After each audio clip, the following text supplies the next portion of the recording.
Congress working committee അംഗം ശശി തരൂർ കേരളത്തിൽ ഈ സർക്കാരിന്റെ കാലത്ത് സംരംഭകത്വത്തിലും സ്റ്റാർട്ടപ്പുകളിലും ഉണ്ടായ മുന്നേറ്റത്തെ മുൻനിർത്തി CPM-ന്റെ ഈ രംഗത്തെ നയമാറ്റത്തെ അഭിനന്ദിക്കുന്നു.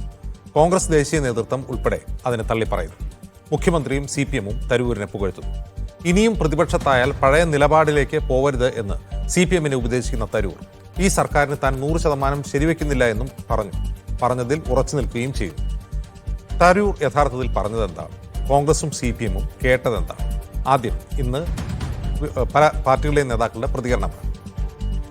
ഞാൻ ഒരിക്കലും പറയുന്നില്ല ഈ സർക്കാർ ചെയ്യുന്ന നമ്മളുടെ എക്കോണമിയെ നയിക്കുന്നത് എല്ലാം 100% കൃത്യമാണെന്ന്. ഞാൻ ഒരു ആർട്ടിക്കിളിൽ ഒരു വിഷയത്തിനെ കുറിച്ച് പറഞ്ഞു. അതിലും ഫാക്ട്സും ഫിഗേഴ്സിന്റെയും അടിസ്ഥാനത്തിലാണ് ഞാൻ പറഞ്ഞിരിക്കുന്നത്. അത് അഥവാ ആൾക്കാർക്ക് ഇഷ്ടമില്ലെങ്കിൽ അവർ വേറെ ഫാക്ട്സ് ഇറക്കിയാൽ ഞാനത് കേൾക്കാൻ തയ്യാറാണ്. ഞാൻ ഒരിക്കലും ഈ സർക്കാരിനോ ഈ സർക്കാരിന്റെ നയിക്കുന്ന എക്കോണമിക്ക് ഒരു 100% മാർക്ക് കൊടുത്തിട്ടില്ല. കോൺഗ്രസിന്റെ ഏറ്റവും അത്യുന്നത സമിതിയായ കോൺഗ്രസ് വർക്കിംഗ് കമ്മിറ്റിയിൽ അംഗമാണ്. നമുക്കിപ്പോൾ ഞാൻ UDF കൺവീനറാണ്. എനിക്ക് വ്യക്തിപരമായ അഭിപ്രായം പറയാൻ സ്വാതന്ത്ര്യമില്ല. ഒരു വർക്കിംഗ് കമ്മിറ്റി മെമ്പറായ അദ്ദേഹം ഇങ്ങനെ സ്വതന്ത്രമായ അഭിപ്രായം പറയുന്നത് ശരിയല്ല എന്നാണ് എന്റെ അഭിപ്രായം. സത്യസന്ധമായി പൊതുസമൂഹത്തിന്റെ മുമ്പാകെ ഒരു ലോകസഭാ മെമ്പർ, ഒരു AICCയുടെ വർക്കിംഗ് കമ്മിറ്റി മെമ്പർ, നിരവധി അവാർഡുകൾ ലഭിച്ച ഒരു ബുദ്ധിജീവി, ലോകത്തിലെ അറിയപ്പെടുന്ന ഒരു ഡിപ്ലോമാറ്റ് ഒരു പരാമർശം നടത്തിയാൽ അദ്ദേഹം പറഞ്ഞ കാര്യം വസ്തുതയ്ക്ക് നിരക്കാത്തതാണെങ്കിൽ വസ്തുതകൾ വെച്ചുകൊണ്ട് തരൂർ പറഞ്ഞത് തെറ്റാണെന്ന് പറയാം.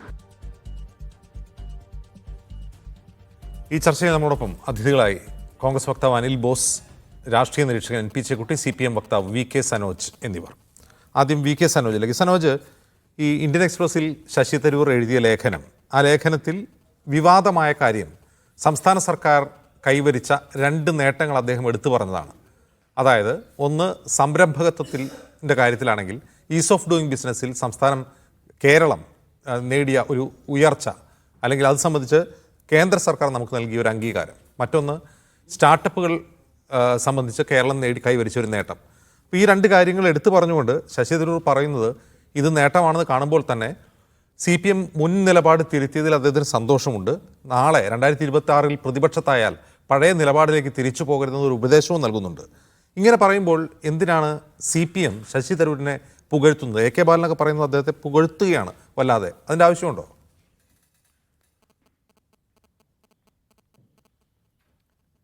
ശശി തരൂർ ആ ലേഖനത്തിൽ കൂടി കേരളത്തിൽ വന്നിട്ടുള്ള മാറ്റം, സംസ്ഥാന ഗവൺമെൻറ് ഈ മേഖലയിൽ നടപ്പാക്കിയിട്ടുള്ള കാര്യങ്ങളെ അഭിനന്ദിക്കുകയാണ്. ഇപ്പോൾ കേരളത്തിൽ വ്യവസായങ്ങളൊന്നും നടത്താൻ കഴിയില്ല, കേരളത്തിൽ സംരംഭമൊന്നും നടത്താൻ സാധിക്കുന്നില്ല, അതുകൊണ്ട് കേരളം വ്യവസായങ്ങളുടെ ഒരു ശവപ്പറമ്പാണ് എന്നൊക്കെയുള്ള വലിയ വ്യാഖ്യാനങ്ങൾ ഇവിടെ കുറേ ആളുകൾ വളരെ സംഘടിതമായി വളരെ ഗൂഢാലോചനയോടുകൂടി പ്രചരിപ്പിച്ചിരുന്നു. ഇപ്പം അത്തരം കാര്യങ്ങൾക്ക് ജനങ്ങൾ തന്നെ മറുപടി കൊടുക്കുകയും അത്തരം മറുപടി കേരളത്തിനൊരു പൊതുബോധമായി മാറുകയും ചെയ്യുന്നു എന്നാണ് നമുക്ക് കാണാൻ വേണ്ടി കഴിയുക. ഇപ്പോൾ ശശി തരൂർ എന്താണ് പറഞ്ഞത്? ഈസ് ഓഫ് ഡൂയിങ് ബിസിനസ്സിൽ കേരളം കൈവരിച്ച നേട്ടത്തെക്കുറിച്ചാണ്. ഈസ് ഓഫ് ഡൂയിങ് ബിസിനസ്സിൽ കേരളം 2020 ആണ് 28-ൽ നിന്ന് 15-ാം സ്ഥാനത്തേക്ക് എത്തുന്നത്. 2024 ആകുമ്പോഴേക്ക് കേരളം 1-ാം സ്ഥാനത്തേക്ക് എത്തുന്നു എന്ന് പറഞ്ഞാൽ അത് കേവലം ഇടതുപക്ഷ ജനാധിപത്യ മുന്നണി ഗവൺമെൻറ് മാത്രമല്ലോ, കേരളത്തിലെ ജനങ്ങളാകെ അഭിമാനിക്കേണ്ട ഒരു കാര്യമല്ലേ. അപ്പോൾ സ്വാഭാവികമായിട്ടും കേരളത്തിൽ നിന്നുള്ള ഒരു ജനപ്രതിനിധി എന്ന നിലയിൽ ശശി തരൂർ അതിനെക്കുറിച്ച് പറഞ്ഞിട്ടുണ്ട്. വസ്തുതാപരമായിട്ടുള്ള കാര്യങ്ങളാണ് അദ്ദേഹം പറഞ്ഞത്. ഈസ് ഓഫ് ഡൂയിങ് ബിസിനസ്സിൽ കേരളം 1-ാം സ്ഥാനത്ത് എത്തിയെന്നത് വസ്തുതാപരമായിട്ടുള്ള കാര്യമാണല്ലോ. അതിലിപ്പം പ്രധാനമായിട്ടും കേരളത്തിൽ നിന്നുള്ള സംരംഭകർ തന്നെയാണ് ഇത്തരം കാര്യങ്ങൾ സംബന്ധിച്ച് BARP ഇതിൽ 100% വ്യവസായ സംരംഭകരുടെ വ്യവസായികളുടെ ഫീഡ്ബാക്ക് തന്നെയാണ് നോക്കുന്നത്. അപ്പോൾ അത്തരം ഫീഡ്ബാക്കിനെ അടിസ്ഥാനപ്പെടുത്തിയിട്ടാണ് ഇപ്പോൾ ചില ആളുകൾ പ്രചരിപ്പിക്കുന്നത് വ്യവസായികളുടെ ഫീഡ്ബാക്കൊന്നുമല്ല നോക്കുന്നത്, കേരളം കൊടുക്കുന്ന പേപ്പറുകൾക്ക്, സംസ്ഥാന ഗവൺമെൻറ് തന്നെ കൊടുക്കുന്ന റിപ്പോർട്ട് അടിസ്ഥാനപ്പെടുത്തിയിട്ടാണ് ഈ കാര്യങ്ങളൊക്കെ റിപ്പോർട്ട് ചെയ്യുന്നൊക്കെയുള്ള വ്യാഖ്യാനങ്ങൾ കൊടുക്കുകയാണ്. ഒരിക്കലും അല്ല, 100% വ്യവസായികൾ കൊടുക്കുന്ന, സംരംഭകർ കൊടുക്കുന്ന ഫീഡ്ബാക്ക് നോക്കിയിട്ട് തന്നെയാണ് BARP ഇത്തരം കാര്യങ്ങൾ റിപ്പോർട്ട് ചെയ്യുന്നത്, ഇത്തരം കാര്യങ്ങൾ പരിഗണിക്കുന്നത്. അപ്പോൾ വളരെ കൃത്യമായിട്ടും കേരളം കൈവരിച്ചിട്ടുള്ള ഈ നേട്ടത്തെ ശശി തരൂർ അഭിനന്ദിച്ചപ്പോൾ ശശി തരൂറിനെതിരായിട്ട് വ്യാപകമായിട്ടുള്ള പടയൊരുക്കമാണ് സംസ്ഥാനത്തിൻ്റെ കോൺഗ്രസ് നേതൃത്വം നടത്തിയിട്ടുള്ളത്. അത് ആത്മവഞ്ചനയുള്ള ഒരു നീക്കമല്ലേ? പണ്ട് AK ആൻ്റണി പ്രതിരോധ മന്ത്രിയായ സമയത്ത് നടത്തിയിട്ടൊരു പ്രസംഗം ഉണ്ടായിരുന്നു. ആൻ്റണി എന്ന് പറഞ്ഞത് ഇടതുപക്ഷം ഭരിക്കുന്ന സമയത്ത് എനിക്ക് കേരളത്തിൽ പ്രതിരോധ വകുപ്പുമായി ബന്ധപ്പെട്ട ഏത് പദ്ധതി കൊണ്ടുവരാനും എനിക്കൊരു ഭയവുമില്ലായിരുന്നു. അതുകൊണ്ട് എളമരം കരീം എന്ന് പറയുന്ന കേരളത്തിലെ ആ കാലത്തെ വ്യവസായ മന്ത്രി എനിക്ക് ഏത് പദം ഉപയോഗിച്ചിട്ട് അഭിനന്ദിക്കണമെന്നറിയില്ല. എൻ്റെ ഭാഷ എൻ്റെ നിഘണ്ടുവിൽ ഞാൻ ഏത് ഭാഷ ഏത് വാക്ക് പ്രയോഗിക്കണമെന്ന് എനിക്കറിയില്ല എന്നാണ് അന്ന് പറഞ്ഞത്. എന്നിട്ട് പറഞ്ഞു ഇപ്പോൾ UDF ആണ് ഭരിക്കുന്നത്, പക്ഷേ എന്ത് ചെയ്യാം, UDF ഭരിക്കുന്നു, കേന്ദ്രം UPA ഭരിക്കുന്നു, പക്ഷേ എനിക്ക് കേന്ദ്രത്തിൻ്റെ പ്രതിരോധ മന്ത്രാലയത്തിൻ്റെ ഒരു പദ്ധതി കേരളത്തിൽ കൊണ്ടുവരാൻ ഭയമാണ് എന്നാണ് പറഞ്ഞത്. അത് ആന്റണി പറഞ്ഞിട്ടില്ല എന്ന് പറയാൻ കഴിയുമോ? അപ്പോൾ കേരളത്തിൽ വ്യവസായം, കുഞ്ഞാലിക്കുട്ടി വ്യവസായ മന്ത്രിയായ സമയത്ത് സംസ്ഥാന ഗവൺമെൻറ് വ്യവസായ മേഖലയിലെ ഇത്തരം നയങ്ങൾ സംബന്ധിച്ച് ആന്റണി തന്നെ പറഞ്ഞ വാക്കുകൾ അവിടെ ഉണ്ട്. അതുകൊണ്ട് ശശി തരൂർ പറഞ്ഞ കാര്യമായി കഴിഞ്ഞാലും ആന്റണി പറഞ്ഞ കാര്യമായി കഴിഞ്ഞാലും അതെല്ലാം ഇന്നിപ്പോൾ മാറ്റി പറഞ്ഞു കഴിഞ്ഞാലും സനോജന്റെ ചോദ്യം അതായത് മനസ്സിലാക്കുന്നുണ്ട്. സ്റ്റാർട്ടപ്പുകളിൽ കൈവരിച്ച നേട്ടം, ആ നേട്ടം ഉണ്ടോ ഇല്ലയോ എന്നുള്ളത് തർക്കത്തിന്റെ കാര്യമില്ല, കാരണം കേന്ദ്ര സർക്കാർ അത് അംഗീകരിച്ച കാര്യമാണ്. അപ്പോൾ ആ നേട്ടം മുൻനിർത്തിക്കൊണ്ട് ശശി തരൂർ പറയുന്നത് എന്താണ്? ഇതുവരെ കേരളത്തെ പിന്നോട്ടടിപ്പിച്ചത് CPM-ന്റെ നയമാണ്. CPM ആ 21-ാം നൂറ്റാണ്ട് തുടക്കത്തിൽ ബംഗാളിൽ ആ മാറ്റം തിരിച്ചറിഞ്ഞു, അവരുടെ നയം മാറ്റി. കേരളത്തിൽ ഇപ്പോൾ ആ നയം മാറ്റുന്നതിൻ്റെ ഭാഗമായി കേരളം മുന്നോട്ട് പോകുന്നു. അതിൽ സംസ്ഥാന സർക്കാരിനെ അഭിനന്ദിക്കുന്നു. ഇത് നിങ്ങൾക്കുള്ള വിമർശനമാണ്. നിങ്ങൾക്കുള്ളൊരു വിമർശനമായി നിങ്ങൾ മനസ്സിലാക്കാത്തത് എന്താണ്?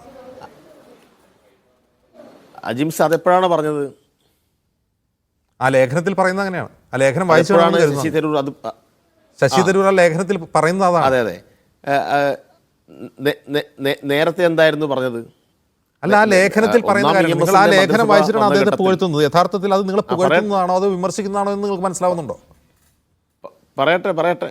അല്ല, അത് പുകഴ്ത്തുകയാണോ, ശശി തരൂർ പറഞ്ഞ കാര്യത്തെ വീണ്ടും ആ പറഞ്ഞ ചില കാര്യങ്ങളെ അവതരിപ്പിക്കുകയാണോ, അതൊക്കെ ആളുകൾ മനസ്സിലാക്കിക്കൊള്ളും.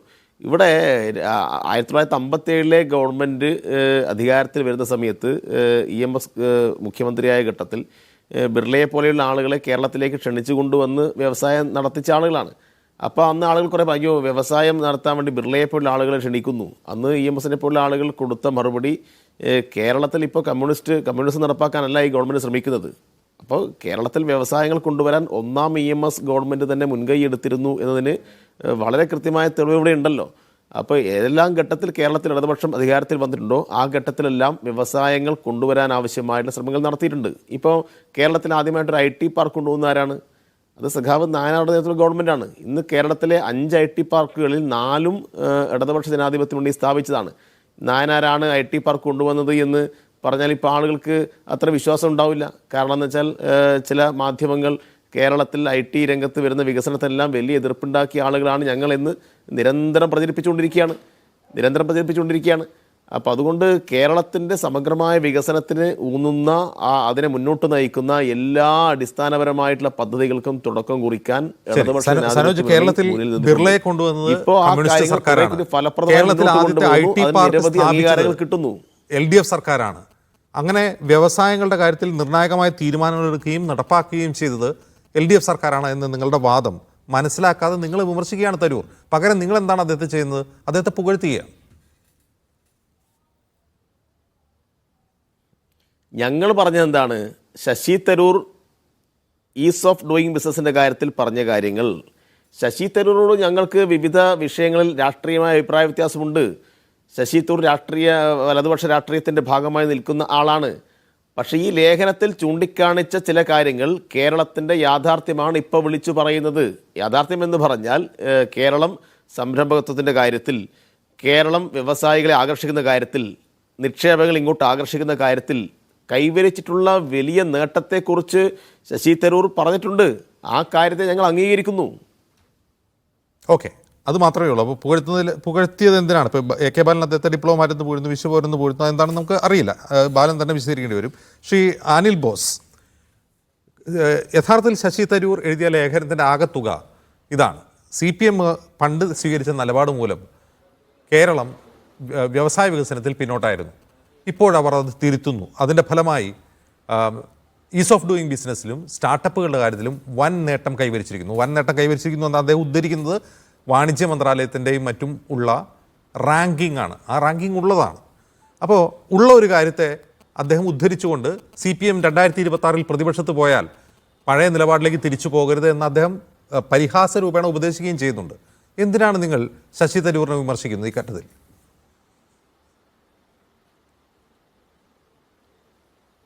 ഒന്ന്, ഒരു രാഷ്ട്രീയ പാർട്ടിയിൽ നിൽക്കുന്ന നേതാക്കളായാലും പ്രവർത്തകരായാലും പാലിക്കേണ്ടുന്നതായ ചില ഔചിത്യങ്ങളുണ്ട്, ചില മര്യാദകളുണ്ട്. അത് ശശി തരൂരിനും അനിൽ ബോസിനും ഏതു നേതാവിനും പ്രവർത്തകനും അത് ബാധകമാണ്. ഒരു രാഷ്ട്രീയ പ്രസ്ഥാനത്തിൽ നിൽക്കുമ്പോൾ എന്തുകൊണ്ടാണ് ആ ലേഖനത്തിന് തൊട്ടുപുറകെ തനിക്ക് ഫേസ്ബുക്ക് പോസ്റ്റ് ഇടേണ്ടി വന്നത് ശശി തരൂരിന്?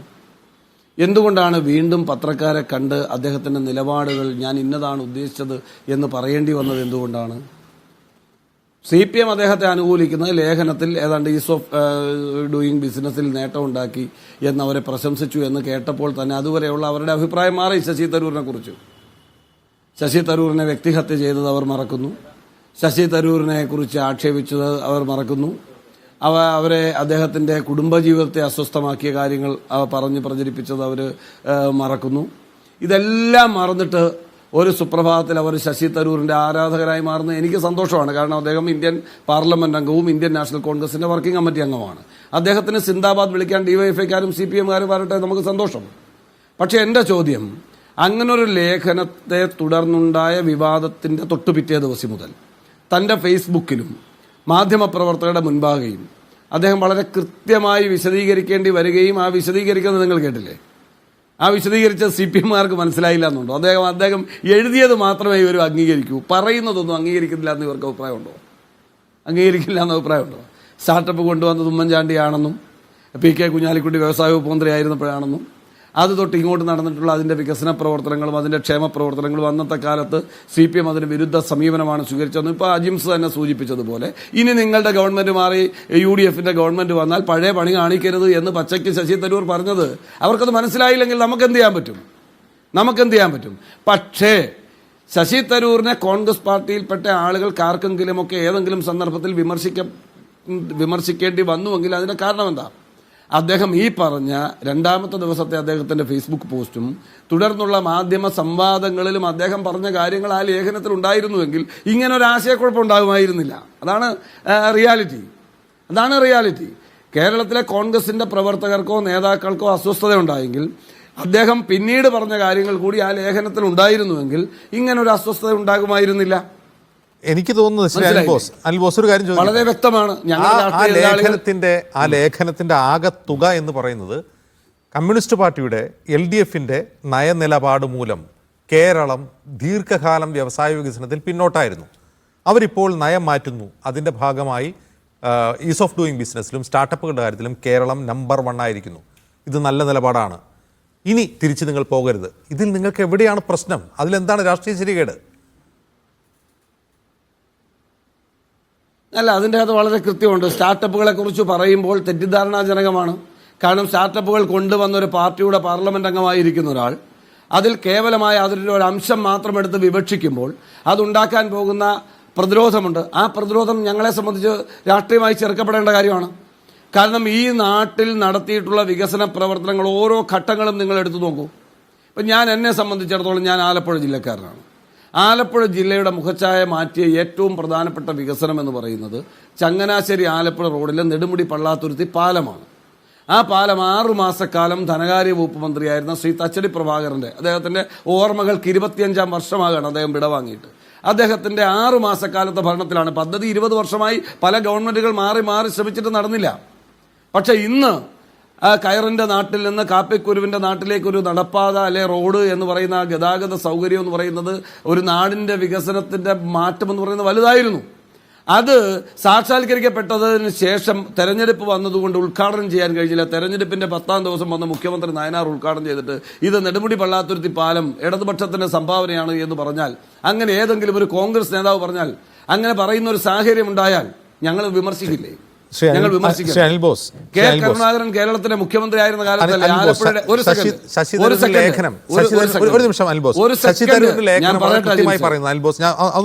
തിരുത്തേണ്ടതുണ്ട്. അദ്ദേഹം ഇതിനു മുമ്പ് UDF സർക്കാരിന്റെ കാലത്തുണ്ടായ നേട്ടങ്ങൾ അദ്ദേഹം തള്ളി പറയുന്നില്ല. ഈ ഈസ് ഓഫ് ഡൂയിങ് ബിസിനസ്സിലും സ്റ്റാർട്ടപ്പിന്റെ കാര്യത്തിലും കേരളം 1ാം റാങ്കിലേക്ക് വരുന്നത് ഈ കഴിഞ്ഞ ഒന്നാം പിണറായി സർക്കാരിൻ്റെയും ഈ സർക്കാരിൻ്റെയും കാലത്താണ്. ഇപ്പോൾ സ്റ്റാർട്ടപ്പ് മിഷൻ തുടങ്ങിയത് UDF ആയിരിക്കാം, പക്ഷേ ആ സ്റ്റാർട്ടപ്പ് മിഷൻ ഈ സ്റ്റാർട്ടപ്പുകളുടെ കാര്യത്തിൽ ഒരു റാങ്കിങ്ങിലേക്ക് വരുന്ന ഈ സർക്കാരിൻ്റെ കാലത്താണ്. അതൊരു ഉദാഹരണമായി എടുത്തു പറയുകയല്ലേ ചെയ്യുന്നുള്ളൂ. അതിനർത്ഥം UDFൻ്റെ നേട്ടങ്ങൾ തള്ളി പറഞ്ഞു എന്നാണോ? അങ്ങനല്ല. ഇത് അജിംസിന് വേണ്ടത് മാത്രം അജിംസ് എടുത്താൽ മതി, CPMന് വേണ്ടത് മാത്രം CPM എടുത്താൽ മതി, കോൺഗ്രസിന് വേണ്ടത് ഞങ്ങൾ എടുത്തോളാം. അദ്ദേഹത്തിന്റെ ലേഖനത്തിൽ അദ്ദേഹം പിന്നീട് വിശദീകരിക്കേണ്ടി വന്ന കാര്യങ്ങൾ ഉൾപ്പെട്ടിരുന്നുവെങ്കിൽ ഇങ്ങനൊരു വിമർശനത്തിന് ഇടം നൽകുമായിരുന്നില്ലാന്നേ. ശശി തരൂരിനെ ഞങ്ങളാരാ വ്യക്തിഹത്യ ചെയ്യുന്നത്? അദ്ദേഹത്തെ വ്യക്തിപരമായി വേട്ടയാടിയപ്പോഴും രാഷ്ട്രീയമായി വേട്ടയാടിയപ്പോഴും അദ്ദേഹത്തെ ഏറ്റവും കൂടുതൽ സ്ത്രീലമ്പടനായി അടക്കം ചിത്രീകരിച്ചപ്പോഴും ഇതേ ചാനലിൽ വന്നിരുന്ന് നിലപാട് പറഞ്ഞിട്ടുള്ള ആളുകളല്ലേ ഞങ്ങളൊക്കെ. അദ്ദേഹം കോൺഗ്രസിന്റെ വർക്കിംഗ് കമ്മിറ്റി മെമ്പറല്ലേ? അദ്ദേഹം 3-ാം വട്ടവും പാർലമെന്റിലേക്ക് തെരഞ്ഞെടുക്കപ്പെട്ട ആളല്ലേ? മാർക്സിസ്റ്റ് പാർട്ടിയാണോ ജയിപ്പിച്ചത്? ആണോ? ഞങ്ങളല്ലേ ജയിപ്പിച്ചത്? അപ്പം പാർട്ടിയെ പ്രതിസന്ധിയിലാക്കുന്ന അല്ലെങ്കിൽ ഒരു സംശയത്തിന് ഇട നൽകുന്ന പരാമർശം അദ്ദേഹത്തിന്റെ ഭാഗത്ത് ഉണ്ടാകാൻ പാടില്ല എന്നത് കോൺഗ്രസ്സുകാരെ ചൊടിപ്പിച്ചിട്ടുള്ള ആളുകൾ അദ്ദേഹത്തിനെതിരെ പ്രതിരോധമോ പ്രതിഷേധമോ രേഖപ്പെടുത്തിയിട്ടുണ്ടാവും. അതൊരു ജനാധിപത്യ പ്രക്രിയയിൽ കോൺഗ്രസിൽ അത്തരം വിമർശനങ്ങൾ എല്ലാ കാലത്തും ഉള്ളതാണ്. ഇവിടെ നമ്മളെ വേദനിപ്പിക്കുന്നത് എന്താ? ഇവിടെ നടക്കുന്ന ഒരു വ്യവസായവും കൃത്യമായി കൊണ്ടുപോകുന്നില്ല. ഇപ്പം ആലപ്പുഴയെ സംബന്ധിച്ച് കയർ മേഖല, കൊല്ലത്തെ സംബന്ധിച്ച് കശുവണ്ടി മേഖല, ഇവർക്ക് എന്താ പറയാനുള്ളത്? പാരമ്പര്യ വ്യവസായങ്ങളെ സംബന്ധിച്ച് ഇവർക്ക് എന്താണ് പറയാനുള്ളത്? നമുക്കറിയണ്ടേ? ഇവരേത് വികസനമാണ് കൊണ്ടുവന്നത്? ഈ ഇടതുപക്ഷ ഗവൺമെന്റ് കാലത്ത് കയർ മേഖലയെ സംരക്ഷിക്കാൻ ഇവരെന്ത് നടപടി സ്വീകരിച്ചു? ഇവരെന്ത് നടപടിയാണ് കാഷ്യൂ മേഖലയെ സംരക്ഷിക്കാൻ സ്വീകരിച്ചത്? കാർഷിക മേഖലയുമായി ബന്ധപ്പെട്ടുള്ള വ്യവസായങ്ങളുണ്ടല്ലോ, റൈസ് മില്ലുകൾ അടക്കമുള്ള കാര്യങ്ങൾ, അതിലെന്ത് പരിഷ്കരണ നടപടികളാണ് ഇവർ കൊണ്ടുവന്നത്? ഇത്തരം വ്യവസായങ്ങളെല്ലാം ഓരോ ദിവസവും അടച്ചുപൂട്ടൽ ഭീഷണി നേരിടുമ്പോഴും ഈ നാട്ടിലെ മുഴുവൻ ക്ഷേമ സ്ഥാപനങ്ങളും അടച്ചുപൂട്ടൽ ഭീഷണി നേരിടുമ്പോഴും ഇവിടുത്തെ വികസനം മുരടിച്ചു നിൽക്കുമ്പോഴും പെട്ടെന്നൊരു സുപ്രഭാതത്തിൽ ഒരു കാര്യം എഴുതുന്നതിൽ ഞങ്ങളാരും ശശി തരൂരിനെതിരല്ല. പക്ഷെ എഴുതുമ്പോൾ ഇന്നലെ വരെയുള്ള നമ്മുടെ ക്ഷേമ പ്രവർത്തനങ്ങളെയും നമ്മുടെ വികസന പ്രവർത്തനങ്ങളെയും നമ്മൾ കൊണ്ടുവന്ന സ്റ്റാർട്ടപ്പ് പദ്ധതികളെയും സ്ഥാനത്തും അസ്ഥാനത്തും എതിർത്തിട്ടുള്ള ആളുകളുടെ കാലത്ത് നടന്ന ഒരു സർവേയുടെ പേരും പറഞ്ഞു, ഒരു ഡാറ്റ റിപ്പോർട്ടിന്റെ പേരും പറഞ്ഞുകൊണ്ട് ഇന്നലെ വരെയുള്ള നമ്മുടെ സേവന പ്രവർത്തനങ്ങളെ തമസ്കരിച്ചു എന്നുള്ളതാണ് പ്രശ്നം. അത് ശശി തരൂരിന് ബോധ്യപ്പെട്ടല്ലോ. ശശി തരൂരിന് അത് ബോധ്യപ്പെട്ടതുകൊണ്ടാണല്ലോ അദ്ദേഹം ഫേസ്ബുക്കിൽ ഉമ്മൻചാണ്ടിയെക്കുറിച്ചും കുഞ്ഞാലിക്കുട്ടിയെക്കുറിച്ചും നമ്മൾ കൊണ്ടുവന്ന പദ്ധതിയുടെ തുടക്കത്തെക്കുറിച്ചും അതിന്റെ നേട്ടത്തെക്കുറിച്ചും വീണ്ടും എഴുതേണ്ടി വരുന്നത്. നിങ്ങൾ മാധ്യമങ്ങളെ കാണുമ്പോൾ അദ്ദേഹം ഞാൻ ഇങ്ങനെയാണ് ഉദ്ദേശിച്ചത്, ഞാൻ അങ്ങനെ ഉദ്ദേശിച്ചില്ല എന്ന് ശശി തരൂരിന് പറയേണ്ടി വരുന്നത് എന്തുകൊണ്ടാണ്? കോൺഗ്രസ് നേതാക്കൾ എടുക്കുന്ന സ്റ്റാൻഡ് ക്ലിയർ ആണെന്ന് അദ്ദേഹത്തിന് ബോധ്യമുണ്ട്. അദ്ദേഹത്തെ അനുകൂലിച്ച് ഫേസ്ബുക്ക് പോസ്റ്റ് ഇട്ടുള്ള ഒരുപാട് കോൺഗ്രസ് നേതാക്കളുണ്ട്. നിങ്ങൾ വായിച്ചു നോക്കൂ. അദ്ദേഹത്തിന്റെ ലേഖനത്തെ അവർ സപ്പോർട്ട് ചെയ്യുന്നു എന്ന് പറയുമ്പോഴും ആ പോസ്റ്റുകൾ വായിച്ചു നോക്കിയാൽ നിങ്ങൾക്ക് കാണാൻ കഴിയും ഇപ്പോൾ പറഞ്ഞത് അന്ന് കൂട്ടിച്ചേർത്തിരുന്നെങ്കിൽ ഇങ്ങനെ ഒരു ചർച്ച ഉണ്ടാകുമായിരുന്നില്ല എന്നാണ് ഫേസ്ബുക്ക് പോസ്റ്റ് ഇട്ടിട്ടുള്ള യുവ നേതാക്കളടക്കം പറഞ്ഞിട്ടുള്ളത്. അപ്പോഴും പ്രതിപക്ഷ നേതാവും KPCC അധ്യക്ഷനും പിന്നീട് വിശദീകരിക്കുന്നത് ഈ സംരംഭകത്തിന്റെ കാര്യത്തിൽ സംസ്ഥാന സർക്കാർ മേനി നടിക്കുകയാണ്. ഇന്ന് KPCC അധ്യക്ഷന്റെ പ്രസ്താവനയിൽ പറയുന്നൊരു കാര്യം, തട്ടുകടയും കോഴിക്കടയും ഉൾപ്പെടെ സംരംഭകത്വമായി കാട്ടി 2.5 കൊല്ലം കൊണ്ട് 3 ലക്ഷം പുതിയ സംരംഭങ്ങൾ ഉണ്ടാക്കി മേന്നടിക്കുകയാണ് സംസ്ഥാന സർക്കാർ എന്ന് പറയുന്നു. അവിടെയാണ് ഈ സ്റ്റാർട്ടപ്പുകളെ കുറിച്ചുള്ള കേന്ദ്ര റാങ്കിംഗ് നിലനിൽക്കുന്നത്. മറ്റൊന്ന് ഈസ് ഓഫ് ഡൂയിങ് ബിസിനസ് എന്ന് പറയുന്നത് യാഥാർത്ഥ്യമാണ്. അതിപ്പോൾ മുമ്പ് 220 ദിവസം വേണമായിരുന്നു ഒരു പുതിയ സംരംഭം കേരളത്തിൽ തുടങ്ങാനെങ്കിൽ ഇപ്പോൾ അത് 2 മണിക്കൂർ കൊണ്ട് സാധിക്കുന്നു എന്ന P. രാജീവിൻ്റെ അവകാശവാദത്തെ തൊണ്ട തൊടാതെ വിഴുങ്ങുകയല്ല തരൂർ. അത് ശരിയാണെങ്കിൽ, അതൊരു ഹൈപ്പർബോൾ അല്ല, ശരിയാണ് എങ്കിൽ അത് നല്ല കാര്യമാണെന്ന് അദ്ദേഹം പറയുന്നുള്ളൂ. അല്ല, ശരിയാണ് എങ്കിൽ അത് ബോധ്യപ്പെട്ടിട്ട് വേണ്ടേ ശശി തരൂരിനെ പോലുള്ള അഭിപ്രായം പറയാൻ? അദ്ദേഹം പറഞ്ഞ അഭിപ്രായത്തോടെ എന്തുകൊണ്ടാണ് കോൺഗ്രസ് നേതൃത്വത്തിൽപ്പെട്ട ആളുകൾക്ക് ഒന്നടങ്കം വിയോജിക്കേണ്ടി വരുന്നത്? കോൺഗ്രസ് പാർട്ടിയിൽ ഉൾപാർട്ടി രാഷ്ട്രീയത്തിൽ വ്യത്യസ്തമായ ചേരികളും ഉപചേരികളും ഉണ്ടല്ലോ. എല്ലാവർക്കും ഒരുപോലെ വിമർശിക്കേണ്ടി വരുന്നത് എന്തുകൊണ്ടാണ്? അദ്ദേഹത്തെ പോലൊരാൾ ഉണ്ടെങ്കിൽ, ആണെങ്കിൽ, അല്ലെങ്കിൽ എന്ന് പറഞ്ഞ അഭിപ്രായം പറയേണ്ട ആളല്ല. മനസ്സിലായില്ലേ? അദ്ദേഹത്തിന് വളരെ വാല്യുള്ള രാഷ്ട്രീയ നേതാവാണ്. മനസ്സിലായില്ലേ? വേൾഡ് വൈഡായിട്ട് പ്രവർത്തിച്ച് എക്സ്പീരിയൻസ് ഉള്ള നേതാവാണ്. അദ്ദേഹത്തെ പോലൊരാൾ കൃത്യമായ ബോധ്യമില്ലാതെ ഞാൻ അങ്ങനെയാണെങ്കിൽ എന്ന് പറഞ്ഞ് അഭിനന്ദിക്കേണ്ട ആളല്ല. അങ്ങനെയാണ് എന്ന് ബോധ്യപ്പെട്ടിട്ട് വേണം അഭിനന്ദിക്കാൻ. അതാണ് പാർട്ടിയുടെ അഭിപ്രായം. അതിനെന്താ തർക്കം? അത് ആരായാലും അങ്ങനെ വേണ്ടേ? ആളുകൾ കൃത്യമായ ബോധ്യമില്ലാതെ ഊഹത്തിന്റെ അടിസ്ഥാനത്തിൽ ശശി തരൂരിൽ നിന്ന് പ്രതീക്ഷിക്കുന്ന ഒരു ഗുണനിലവാരം ആ ലേഖനത്തിനില്ല എന്നാണ്. അങ്ങനല്ല. ശശി തരൂരിന്റെ അറിവും അളവുകോലും ഒന്നും എൻ്റെ കയ്യിലില്ല. അദ്ദേഹം വളരെ പ്രധാനപ്പെട്ട നേതാവാണ്. അദ്ദേഹം കോൺഗ്രസ് വർക്കിംഗ് കമ്മിറ്റി മെമ്പറാണ്. വ്യക്തിപരമായി എനിക്ക് ഒരുപാട് ഇഷ്ടവും ബഹുമാനവും ഉള്ളയാളാണ്. ആ കാര്യത്തിലൊന്നും എനിക്ക് തർക്കമില്ലെന്ന്. പക്ഷേ ഇവിടുത്തെ പ്രശ്നം അതല്ല. ഇതൊരു രാഷ്ട്രീയ പോരാട്ടമാണ്. ഒരു രാഷ്ട്രീയ പോരാട്ടം നടക്കുമ്പോൾ ഒരു ഗവൺമെന്റ് സമ്പൂർണ്ണ അഴിമതിയിലും കെടുകാര്യസ്ഥതയിലും നിൽക്കുന്ന ഒരു സന്ദർഭത്തിൽ അവിടെ അവരുടെ പാർട്ടിയിൽപ്പെട്ടവർ പോലും ന്യായീകരിക്കാത്ത ഒരു സന്ദർഭത്തിൽ കൃത്യമായ ബോധ്യമില്ലാത്ത താങ്കൾ പറഞ്ഞ വാക്ക് ഞാൻ കടമെടുത്ത് പറയുന്നു. അങ്ങനെയാണെങ്കിൽ കേരളത്തിന്റെ വ്യവസായ മന്ത്രി പറയുന്നത് ശരിയാണെങ്കിൽ, അങ്ങനെ ശരിയാണെങ്കിൽ എന്ന് പറയേണ്ട ഒരാളല്ലെന്നേ ശശി തരൂർ. ശശി തരൂർ അങ്ങനെ പറയേണ്ട ഒരാളല്ല. കൃത്യമായ ബോധ്യത്തിൽ പറയണം. ആ ബോധ്യത്തിൽ അല്ല അദ്ദേഹം പറഞ്ഞത് എന്ന് അദ്ദേഹത്തിന് തന്നെ തോന്നിയത് കൊണ്ടാണ് പിറ്റേ ദിവസം ഇതേ വിഷയത്തിൽ അദ്ദേഹത്തിന് ഫേസ്ബുക്ക് പോസ്റ്റ് ഇട്ട് കേരളത്തിന്റെ ഇന്ത്യയുടെ പൊതുസമൂഹത്തോട് അദ്ദേഹത്തിന്റെ നിലപാട് തിരുത്തേണ്ടി വന്നത്. അല്ലെങ്കിൽ ഞാൻ ഇങ്ങനെ വിചാരിച്ചിട്ടില്ല, ഞാൻ പറഞ്ഞത് ചില കാര്യങ്ങൾ സൂചനയായി അവർ പറയുന്നു, അങ്ങനെയാണെങ്കിൽ എന്നത് മാത്രമാണ് ഉദ്ദേശിച്ചതെന്ന് ഇപ്പോൾ അജിംസും ശശി തരൂരും പറയേണ്ടി വരുന്നതിന്റെ സാഹചര്യം അതാണ്. ഞങ്ങളാരും ശശി തരൂരിനെ കോർണർ ചെയ്യുന്നില്ല. ശശി തരൂരിനോട് വ്യക്തിപരമായ ആർക്കും വിരോധമില്ല. ഞങ്ങളുടെ നേതാവിനെ കുറിച്ച് മാർക്സിസ്റ്റുകാരോ ബിജെപിക്കാരോ നല്ലത് പറയുന്നത് നല്ലതാണ്. പിന്നെ എ കെ ബാലന്റെ അഭിപ്രായത്തിനൊന്നും ഞങ്ങൾ വില കൊടുക്കുന്നില്ല. A K Balan Palakkad election സമയത്ത് സന്ദീപ് വാര്യനെ കുറിച്ച് പറഞ്ഞൊക്കെ ഞങ്ങൾ കേട്ടതാ. അപ്പൊ അദ്ദേഹം ആരെക്കുറിച്ചും എന്തും പറയും. മാർക്സിസ്റ്റ് പാർട്ടിയുടെ യോഗത്തിൽ എട്ടുകാരി എട്ടടി മൂർഖനും എല്ലാം ചിഹ്നമാകുന്നതിനെ കുറിച്ച് പറയുന്നതും ഒക്കെ നമ്മൾ കേട്ടതാ. അപ്പൊ അതുകൊണ്ട് എ കെ ബാലന്റെ വാക്കിന് പൊട്ടു ചെവി എന്ന് മാത്രമേ ഉള്ളൂ. അതൊന്നും നമ്മൾ കണക്കൂട്ടുന്നില്ല. നമ്മളെ സംബന്ധിച്ചിടത്തോളം ശശി തരൂരിനെ പോലെ ഉത്തരവാദിത്തപ്പെട്ട ഒരു നേതാവ് ഒരു കാര്യം എഴുതുമ്പോൾ കൃത്യമായ ബോധ്യമുണ്ടാകണം. ഊഹക്കണക്കിന്റെ അടിസ്ഥാനത്തിൽ അഭിപ്രായം എഴുതാൻ പാടില്ല. ഇനി ഡാറ്റ ഉണ്ടോ? ആ ഡാറ്റ ഉണ്ടെങ്കിൽ ആ ഡാറ്റയിൽ ഞങ്ങൾക്ക് ആക്ഷേപമുണ്ട്. അതുകൊണ്ടാണ് ഒരു വ്യക്തി തുടങ്ങുന്ന സ്റ്റാർട്ടപ്പുകളെ ഒരു തയ്യൽ, അതാണ് രമേശ് ചെന്നിത്തല അടക്കമുള്ള നേതാക്കൾ പറഞ്ഞത്. ആരെങ്കിലും ഒരു വ്യക്തി ഒരു ചിക്കൻ കട തുടങ്ങിയാലും അതൊരു തയ്യൽ കട തുടങ്ങിയാലും അതെല്ലാം ഞങ്ങളുടേതാണ് എന്ന് പറയുന്ന, എൻ്റെ ഉപ്പാപ്പായ്ക്ക് ഒരു ആന ഉണ്ടായിരുന്നു എന്ന് പറയുന്ന വൈക്കം മുഹമ്മദ് ബഷീറിന്റെ കഥയിലെ അവസ്ഥയാണ്. മനസ്സിലായില്ലേ? എൻ്റെ ഉപ്പാപ്പായ്ക്ക് ഒരു ആന ഉണ്ടായിരുന്നു എന്ന് പറയുന്ന കഥയിലെ അവസ്ഥയാണ് ഇന്ന് ഈ സാഹചര്യത്തിൽ കേരളത്തിലെ ഗവൺമെന്റ് ഉള്ളത് ഈ സ്റ്റാർട്ടപ്പുമായി ബന്ധപ്പെട്ട്. പക്ഷേ അങ്ങനെയുള്ള സംരംഭങ്ങളെ കൂടി എണ്ണിക്കൊണ്ടാണ്, ഒരു നിമിഷം അനിൽ ബോസ്, അങ്ങനെയുള്ള സംരംഭങ്ങളെ കൂടി എണ്ണിക്കൊണ്ടാണ് കേന്ദ്ര സർക്കാർ ഈ റാങ്കിങ് കൊടുത്തിട്ടുള്ളത്. അത് എന്ത് തരം, ഇപ്പോൾ സ്റ്റാർട്ടപ്പുകളുടെ കാര്യത്തിലാണെങ്കിൽ അല്ല, അത് സർക്കാർ പ്രൊഡക്ഷൻ, അത് ഉൽപാദനപരമായ സ്റ്റാർട്ടപ്പുകളുടെ എണ്ണം ഒരു 10% വരും. ഉൽപാദനപരമായ സ്റ്റാർട്ടപ്പുകളുടെ 10% വരും. സേവന മേഖലയിലുള്ള സ്റ്റാർട്ടപ്പുകളാണ്. ആ വിവരങ്ങളൊക്കെ കേന്ദ്ര സർക്കാരിന്റെ റാങ്കിങ് പട്ടികയിലുണ്ട്. ഞാൻ ചോദിക്കുന്നത് സ്റ്റാർട്ടപ്പുകളെ സംബന്ധിച്ച് കണക്ക് കൊടുക്കുന്ന രേഖകൾ ഉണ്ടാക്കി കൊടുക്കുന്ന ആരാ? മീഡിയ വൺ ആണോ? കേരള പ്രദേശ് കോൺഗ്രസ് കമ്മിറ്റിയാണോ? സർക്കാർ കൊടുക്കുന്ന സർക്കാരാണ്.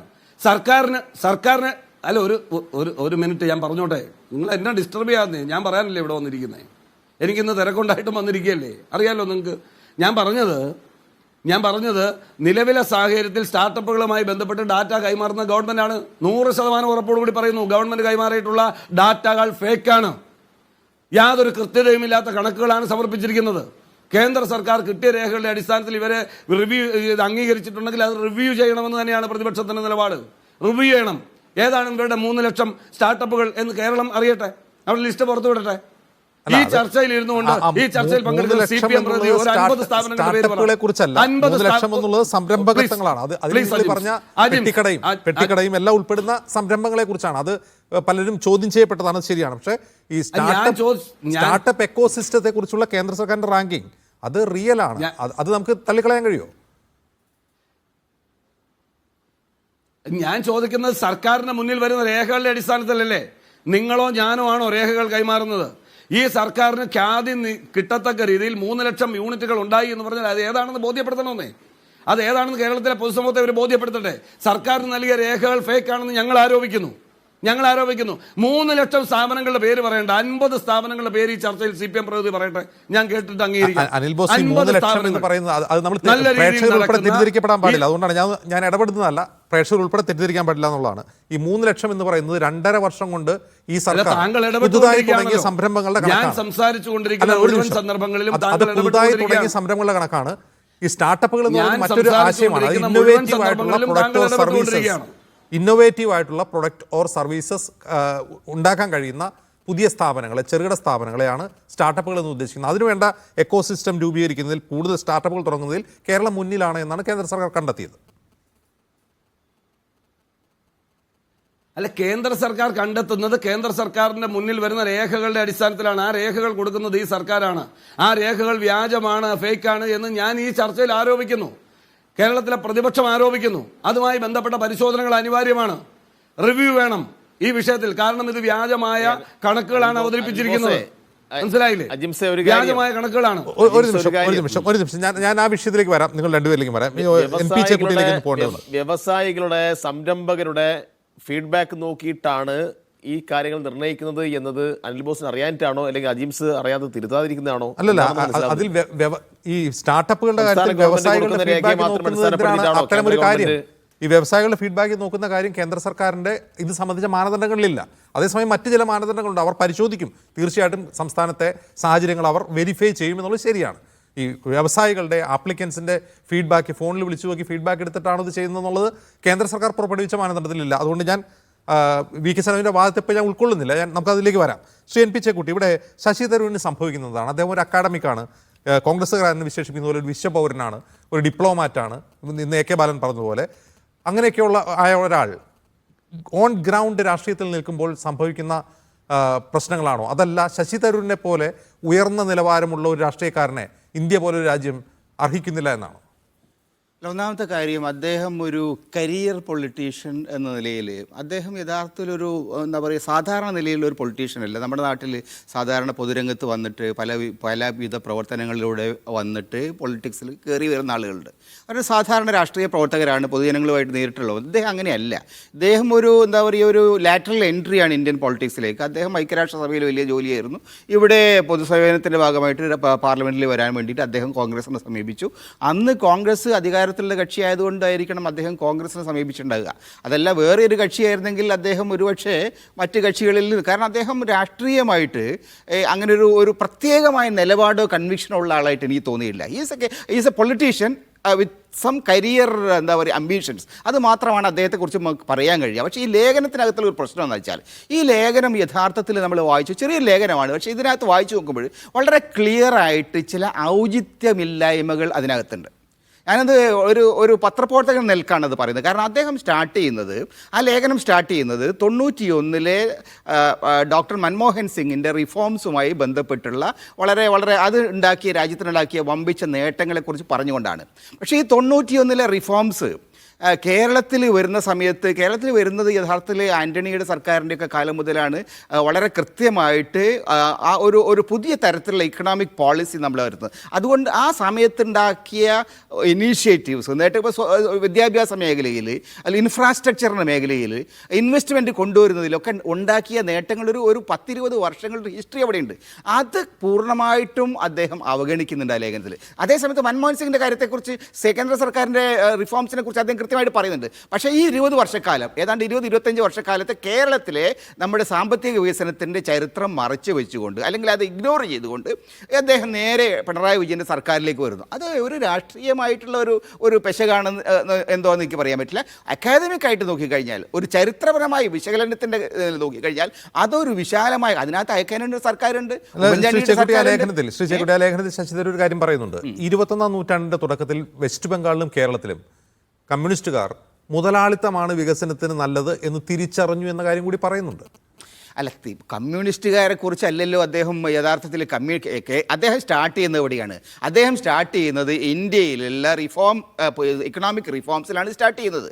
അതിനുശേഷം കേരളത്തിലേക്ക് നേട്ടങ്ങളിലേക്ക് അദ്ദേഹം വരുന്ന സമയത്ത് അതിനു മുമ്പ് ഈ നേട്ടങ്ങൾ എവിടെയാണ് സ്റ്റാർട്ട് ചെയ്യുന്നത്? ഇപ്പം ഈസ് ഓഫ് ഡൂയിങ് ബിസിനസ് വന്നു, അല്ലെങ്കിൽ ഈ സ്റ്റാർട്ടപ്പുകളുടെ കാര്യത്തിലുള്ള നേട്ടങ്ങൾ വന്നു. പക്ഷേ അതെങ്ങനെ ഉണ്ടാവുന്നു? അത് ഉണ്ടാവുന്നത് അതിനടിസ്ഥാനപരമായ ഇൻഫ്രാസ്ട്രക്ചർ ഉണ്ടായതുകൊണ്ടാണ്. വിദ്യാഭ്യാസ രംഗത്ത്, ആരോഗ്യരംഗത്ത്, സാമ്പത്തികമായിട്ട് റിസോഴ്സസ് കൊണ്ടുവരുന്നതിൽ റോഡുകൾ, വിമാനത്താവളങ്ങൾ, പിന്നെ കപ്പൽശാലകൾ, ഈ തരം കാര്യങ്ങളൊക്കെ കൊണ്ടുവരുന്ന ഒരു അന്തരീക്ഷത്തിലാണ് ഇത് ഉണ്ടാകുന്നത്. ആ ഒരു വിശാലമായിട്ടുള്ള പശ്ചാത്തലത്തെ ഇഗ്നോർ ചെയ്തുകൊണ്ട് ഇപ്പോൾ കഴിഞ്ഞ 2 വർഷം കൊണ്ട് നേട്ടങ്ങളുണ്ടായി എന്ന് പറയുമ്പോൾ സ്വാഭാവികമായിട്ടും അതിനകത്ത് ഒരു ലോജിക്കില്ലായ്മ അല്ലെങ്കിൽ ഒരു ഔചിത്യമില്ലായ്മ ഉണ്ടാവും. അത് യഥാർത്ഥ ഒരു രാഷ്ട്രീയ നേതാവ് എന്ന നിലയിൽ അദ്ദേഹം കാണിച്ചിരിക്കുന്ന അദ്ദേഹത്തെ എന്തുകൊണ്ടാണ് അദ്ദേഹം അങ്ങനെ എഴുതിയെന്ന് എനിക്ക് മനസ്സിലാകുന്നത്. കാരണം സാധാരണ നിലയിൽ എഴുതുന്ന ഒരാളെ സംബന്ധിച്ചിടത്തോളം അദ്ദേഹം വളരെ വളരെ പ്രബലനായിട്ടുള്ള എഴുത്തുകാരനാണ്. ഈ ഒരു വിശാലമായ ഒരു ഏരിയയെ, ഒരു വിശാലമായ കാലഘട്ടത്തിൽ പൂർണ്ണമായിട്ടും തമസ്കരിച്ചുകൊണ്ട് എഴുതുമ്പോൾ അതിനകത്തോ എന്തോ ചില ഉദ്ദേശം അല്ലെങ്കിൽ ഒരു ഔചിത്യമില്ലായ്മയെങ്കിലും ഉണ്ട്. ഇപ്പോൾ കോഴിക്കോട് കോഴിക്കോട് ഒരു പലസ്തീൻ സമ്മേളനത്തിൽ വന്നിട്ട് അദ്ദേഹം പ്രസംഗിച്ചെന്ന് ഞാൻ കേട്ടതാണ്. അദ്ദേഹം യഥാർത്ഥത്തിൽ മുസ്ലിം ലീഗിൻ്റെ വേദിയിൽ വന്നിട്ട് ഹമാസിനെയും ഒരു ഔചിത്യമില്ലായ്മ എന്ന് പറയുന്നത് പല സമയത്തും അദ്ദേഹം പ്രകടിപ്പിച്ചിട്ടുണ്ട്. ഈ ലേഖനത്തിലും നമുക്കത് കാണാൻ കഴിയും. പക്ഷേ അതിൻ്റെ പേരിൽ അദ്ദേഹത്തെ നമ്മൾ കാരണം അദ്ദേഹം ഒരു വസ്തുത പറഞ്ഞു എന്നുള്ളത് മാത്രമേ ഉള്ളൂ. അതിനപ്പുറത്തേക്ക് അതിന് രാഷ്ട്രീയമായ ദുരുദ്ദേശങ്ങളുണ്ടോ പ്രത്യേക ലക്ഷ്യങ്ങളുണ്ടോ അതൊന്നും എനിക്കറിയില്ല. പക്ഷേ അതിനകത്ത് ഒരു എന്താ പറയുക ഒരു ഔചിത്യമില്ലായ്മ ആ ലേഖനത്തിനകത്ത് വളരെ കൃത്യമായിട്ട് കാണാൻ കഴിയും. അല്ല, എൻ പി ചൂട്, എൻ്റെ ചോദ്യം, ഇപ്പോൾ UDF-ലെ ഘടകകക്ഷികൾ, വലതുപക്ഷ രാഷ്ട്രീയ കക്ഷികൾ CPM-നെയും കമ്മ്യൂണിസ്റ്റ് പാർട്ടികളെ ഏറ്റവും കൂടുതൽ വിമർശിക്കുന്ന ഒരു കാര്യം സംരംഭകത്വങ്ങൾക്കെതിരെ അവർ കൊടി ഉയർത്തുന്നു എന്നുള്ളതാണ്. അപ്പോൾ ഈ വരവേൽപ്പ് സിൻഡ്രോം എന്നൊക്കെ നമ്മൾ വിശേഷിപ്പിക്കുന്ന കാര്യമുണ്ടല്ലോ. അപ്പോൾ സംരംഭകത്വങ്ങൾക്ക് തടയുന്ന, അവർക്കെതിരെ സമരം ചെയ്യുന്ന, അവിടെ കൊടി ഉയർത്തുന്ന, വ്യവസായങ്ങളെ തടയുന്ന ഒരു സമീപനത്തിൽ നിന്ന് അവർ മാറുന്നു.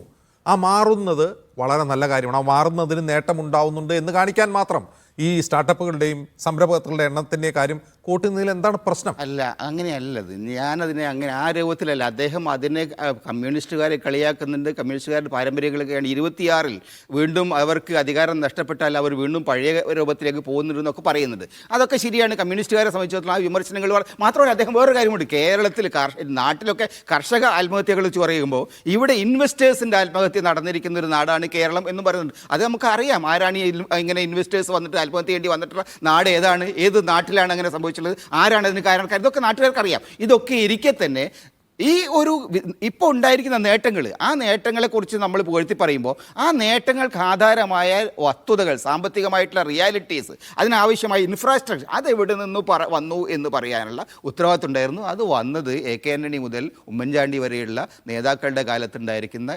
സംരംഭങ്ങളിലാണ്.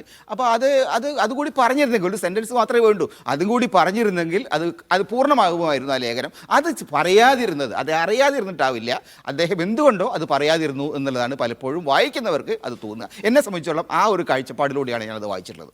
ശരി, ഞാൻ മടങ്ങി വരാം അതിഥികളിലേക്ക് വളരെ പെട്ടെന്ന്. ഒരു ഇടവേളയ്ക്ക് ശേഷം അതിഥികളിലേക്ക് തിരികെ. ശ്രീ VK സനോജ്, ഈ ലേഖനത്തിൻ്റെ, ശശി തരൂരിൻ്റെ ലേഖനത്തിൻ്റെ ആകത്തുക എന്ന് പറയുന്നത് കമ്മ്യൂണിസ്റ്റ് വിമർശനമാണ്. അതായത് ഈ നാട്ടിലെ വികസനത്തെ പിന്നോട്ടടിപ്പിച്ചവർ CPM ആണ്. അതിനൊരു മാറ്റം ഇന്ത്യയിൽ വരുന്നത് മൻമോഹൻ സിംഗിന് ശേഷമാണ്. കേരളത്തിലും വെസ്റ്റ് ബംഗാളിലും ഈ 21-ാം നൂറ്റാണ്ട് തുടക്കത്തിൽ കമ്മ്യൂണിസ്റ്റ് പാർട്ടി അല്ലെങ്കിൽ CPM മുതലാളിത്തമാണ് വികസനത്തിനുള്ള ആൾട്ടർനേറ്റീവ് എന്ന് തിരിച്ചറിഞ്ഞ് അത് സ്വീകരിച്ചു. ഇപ്പോഴിതാ ഈ സർക്കാരിൻ്റെ കാലത്ത് ഈസ് ഓഫ് ഡൂയിങ് ബിസിനസ്സിലും സ്റ്റാർട്ടപ്പുകളിലും ഒന്നാമതെത്തിയിരിക്കുന്നു. ഈ 2 മണിക്കൂർ മതി ഇപ്പോൾ ഒരാൾക്കൊരു സംരംഭകത്വം തുടങ്ങാനെന്നാണ് മന്ത്രി P രാജീവ് പറയുന്നത്. അത് അതിശയോക്തി അല്ലെങ്കിൽ സത്യമാണെങ്കിൽ വലിയ കാര്യമാണ് എന്നാണ് അദ്ദേഹം പറയുന്നത്. അതിനെ പൂർണ്ണമായി അദ്ദേഹം വിഴുങ്ങുന്നില്ല. അങ്ങനെയാണ് അതിനെപ്പറ്റി പറയുന്നത്. എന്നിട്ട് പറയുന്നു 2026-ൽ നിങ്ങൾ പ്രതിപക്ഷത്തായാൽ പഴയ നിലപാടിലേക്ക് തിരിച്ചു പോകരുതെന്ന് പരിഹാസ രൂപേണ ഉപദേശിക്കുന്നു. ഈ ഉപദേശത്തിൻ്റെ പുറത്താണ് നിങ്ങൾ അദ്ദേഹത്തെ പുകഴ്ത്തുന്നത്. ഏത് കാര്യത്തിന്? ഈ പറയുന്ന കേന്ദ്ര സർക്കാരിൻ്റെ റാങ്കിങ് അദ്ദേഹം ഉദ്ധരിച്ചു എന്നൊരൊറ്റ കാര്യത്തിൽ മാത്രം. അജിംസേ, ഈ കമ്മ്യൂണിസ്റ്റ് വിമർശനത്തിനൊക്കെ ഞങ്ങൾ മറുപടി പറഞ്ഞോളാം. ഈ കമ്മ്യൂണിസ്റ്റ് വിമർശനം കോൺഗ്രസ്സുകാർ തുടങ്ങിയത് ഇന്നലെയല്ലോ. അപ്പോൾ ഇപ്പോൾ ഞാൻ നേരത്തെ ഒരു കാര്യം പറഞ്ഞു. കേരളത്തിൽ 1957-ൽ ആദ്യമായി അധികാരത്തിൽ വന്ന EMS മന്ത്രിസഭ. അപ്പോൾ EMSനോട് ആളുകൾ പത്രക്കാർ ചോദിക്കുന്നുണ്ട് എന്താണ് ലക്ഷ്യം. അപ്പോൾ EMS പറയുന്ന കൃത്യമായ മറുപടി, ഞങ്ങളുടെ പ്രാഥമികമായിട്ട് ഈ ഗവൺമെൻറ് ഉത്തരവാദിത്വം അല്ലെങ്കിൽ ലക്ഷ്യം എന്ന് പറയുന്നത് ഇവിടെ കമ്മ്യൂണിസ്റ്റ് സ്ഥാപിക്കലല്ലോ. അത് വളരെ കൃത്യമായിട്ട് നേരത്തെ തന്നെ EMS മറുപടി പറഞ്ഞിട്ടുണ്ട്. പിന്നെ ഇവർക്കൊന്നും ഇത് മനസ്സിലാവാത്തതുകൊണ്ടല്ല. ഇപ്പം നിങ്ങൾ തന്നെ ഈ ചർച്ചയിൽ കുറേ കാര്യങ്ങൾ പറഞ്ഞു. സംരംഭകത്വം ഇവിടെ തകർക്കുന്നവരാണ് CPMകാർ, ഇത് ഇല്ലാതാക്കുന്നവരാണ്. ഇതൊക്കെ കുറേ കാലമായിട്ട് ഇവിടെ പടച്ചു വിടുന്ന നുണകൾ മാത്രമാണ്. ഇപ്പോൾ ഇവിടെ ഉണ്ടായെന്താണ്? ഇപ്പോൾ കോൺഗ്രസിൻ്റെ പ്രതിനിധിക്ക് വല്ലാത്ത വിഷമത്തിലാണ്. നമുക്കറിയാം എന്താ കാര്യം എന്ന് വെച്ചാൽ ഈസ് ഓഫ് ഡൂയിങ് ബിസിനസ്സിൻ്റെ കാര്യവും അതുപോലെ തന്നെ സ്റ്റാർട്ടപ്പിൽ കേരളം ഒന്നാമതെത്തിയതും കേരളത്തിൽ വമ്പിച്ച വ്യവസായ വളർച്ച ഉണ്ടായതുമെല്ലാം കേരളത്തിലെ സാധാരണ ജനങ്ങൾ ചർച്ച ചെയ്യാൻ തുടങ്ങി. കാരണം നിങ്ങൾ മാധ്യമങ്ങളുടെ ഒന്നും സഹായമില്ലെങ്കിലും കോൺഗ്രസ്സുകാരും മൈക്ക് കെട്ടിയിട്ട് എന്ത് പ്രസംഗിച്ചാലും ഇവിടെ മറ്റ് ചില സോഷ്യൽ മീഡിയ സംവിധാനങ്ങൾ വഴിയും കാര്യങ്ങളെല്ലാം മനസ്സിലാക്കാനുള്ള ശേഷി കേരളത്തിലെ ജനങ്ങൾ ആർജിച്ചു. അതിന്റെ ഭാഗമായിട്ടാണ്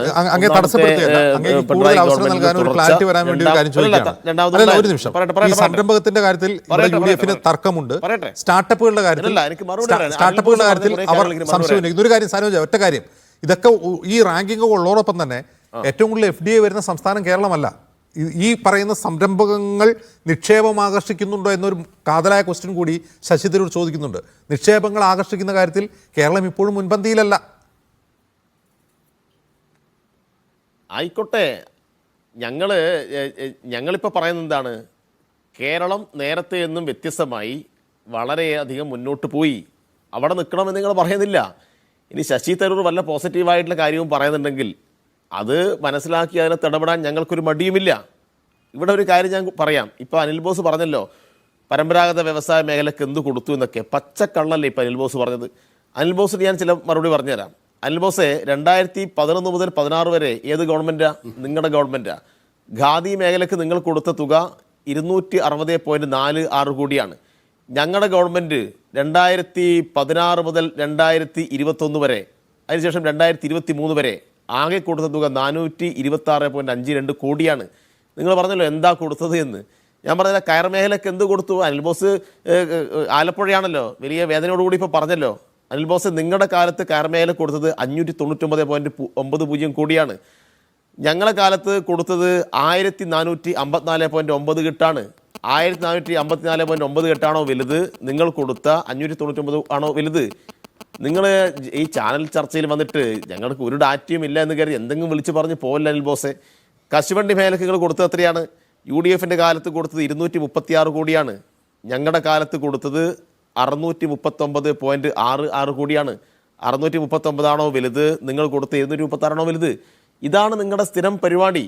ഇതിപ്പോൾ നിങ്ങൾ സ്റ്റാർട്ടപ്പിൻ്റെ കാര്യത്തിലും പറഞ്ഞ് പ്രചരിപ്പിക്കുന്നു, മറ്റേ ഈസ് ഓഫ് ഡൂയിങ് ബിസിനസിൻ്റെ കാര്യത്തിലും പറഞ്ഞ് പ്രചരിപ്പിക്കുന്നു. നിങ്ങളിങ്ങനെ പച്ചക്കള്ളം പ്രചരിപ്പിക്കുന്ന സമയത്താണ് നിങ്ങളുടെ അഖിലേന്ത്യാ നേതാവ് വന്നിട്ട് പറയുന്നു ഇതാ കേരളം മുമ്പിൽ നിൽക്കുന്നു എന്നത്. അപ്പം പിന്നെ ഇവർക്ക് പ്രയാസമില്ലാതിരിക്കില്ലല്ലോ. അതാണ് ഞങ്ങൾ പറഞ്ഞത്. ഇപ്പം നിങ്ങൾ നേരത്തെ ഒരു കാര്യം പറഞ്ഞു, പിന്നെ അജിംസ് ഉൾപ്പെടെ പറഞ്ഞു നിങ്ങൾ 100% ഫീഡ്ബാക്ക് നോക്കുന്നില്ല എന്ന്. ഫീഡ്ബാക്ക് നോക്കുമെന്ന് ഞാൻ പറഞ്ഞു. ഈസ് ഓഫ് ഡൂയിങ് ബിസിനസ് 100% വ്യവസായികൾ ഫീഡ്ബാക്ക് നോക്കിയിട്ടാണ്. സ്റ്റാർട്ടപ്പിന് വ്യവസായികളുടെ ഫീഡ്ബാക്ക് അല്ല നോക്കുന്നത്. പക്ഷേ ഈസ് ഓഫ് ഡൂയിങ് ബിസിനസ്സിൽ 100% വ്യവസായികൾ ഫീഡ്ബാക്ക് നോക്കിയിട്ടാണ്. അത് അടുത്ത വർഷം മുതൽ 70% മാത്രമേ നോക്കൂ എന്ന് ഇപ്പോൾ പറയുന്നു എന്നാണ് മനസ്സിലാക്കാൻ വേണ്ടി കഴിഞ്ഞത്. ഇപ്പോൾ പട്ടാഭി രാമൻ അത് സംബന്ധിച്ചൊരു വീഡിയോ അവർ പറഞ്ഞൊരു വീഡിയോ സനോജ്, അതിലും ശശി തരൂരിന് സംശയമൊന്നുമില്ല. ശ്രീ സനോജ്, അദ്ദേഹം പറയുന്നൊരു കാര്യം, മുമ്പ് 220 ദിവസം വൈകിക്കൊണ്ടിരുന്ന ലൈസൻസിങ് ഇപ്പോൾ 2 മണിക്കൂർ കൊണ്ട് സാധിക്കുന്നു. അതൊരു അതിശോക്തിപരമായി പറഞ്ഞതല്ല എങ്കിൽ നല്ലത് എന്ന് അദ്ദേഹം പറഞ്ഞുണ്ട്. പക്ഷേ ഈ 2 മണിക്കൂർ എന്നുള്ളതൊക്കെ ഉള്ളതാണോ അതോ വെറുതെ ഒരു ഇതിന് പറയുന്നതാണോ? എല്ലാ അജിംസിന് എന്താ ആ കാര്യത്തിൽ സംശയം? അജിംസ് ഒരു മുതിർന്ന മാധ്യമപ്രവർത്തനല്ലേ? നിങ്ങൾക്ക് ഈ കാര്യങ്ങളെല്ലാം മനസ്സിലാക്കാനുള്ള സംവിധാനം ഉണ്ടല്ലോ. നിങ്ങളുടെ ഓഫീസിൽ ചോദിക്കുക, അതിൻ്റെ വിവരങ്ങൾ എടുത്തരാൻ. ഇപ്പം ഈ സംരംഭക പദ്ധതി അതുമായി ബന്ധപ്പെട്ട പരാതികൾ പരിഹരിക്കാൻ വേണ്ടിയിട്ട് സ്റ്റാറ്റ്യൂട്ടറി അധികാരമുള്ള സമിതികൾ രൂപീകരിച്ചല്ലോ. സിവിൽ കോടതിയുടെ അധികമുള്ള സ്റ്റാറ്റ്യൂട്ടറി സംവിധാനം രൂപീകരിച്ചല്ലോ. എത്ര പരാതികൾ അതിനകത്ത് പരിഹരിച്ചു.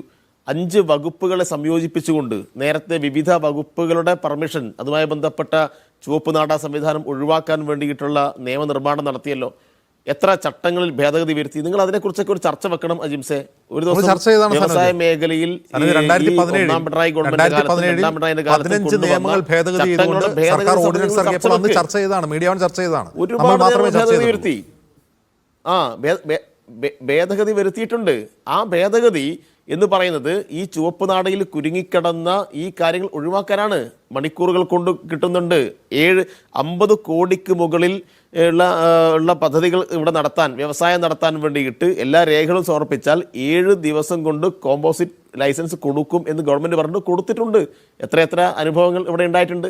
50 കോടിക്ക് താഴെയാണെങ്കിൽ റെഡ് കാറ്റഗറി ഇല്ലാത്ത നിക്ഷേപങ്ങൾക്ക് K-SWIFT വഴി അക്നോളജ്മെൻറ്റ് കൊടുക്കുകയാണല്ലോ.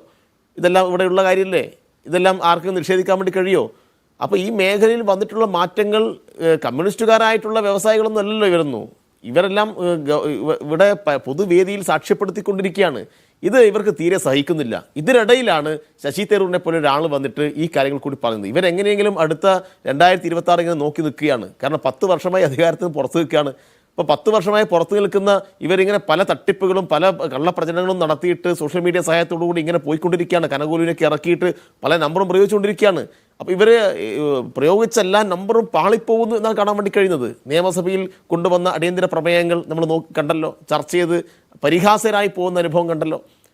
ബ്ലൂബെറിയുടെ കാര്യത്തിൽ ഇവരാകെ പരിഹാസരായല്ലോ.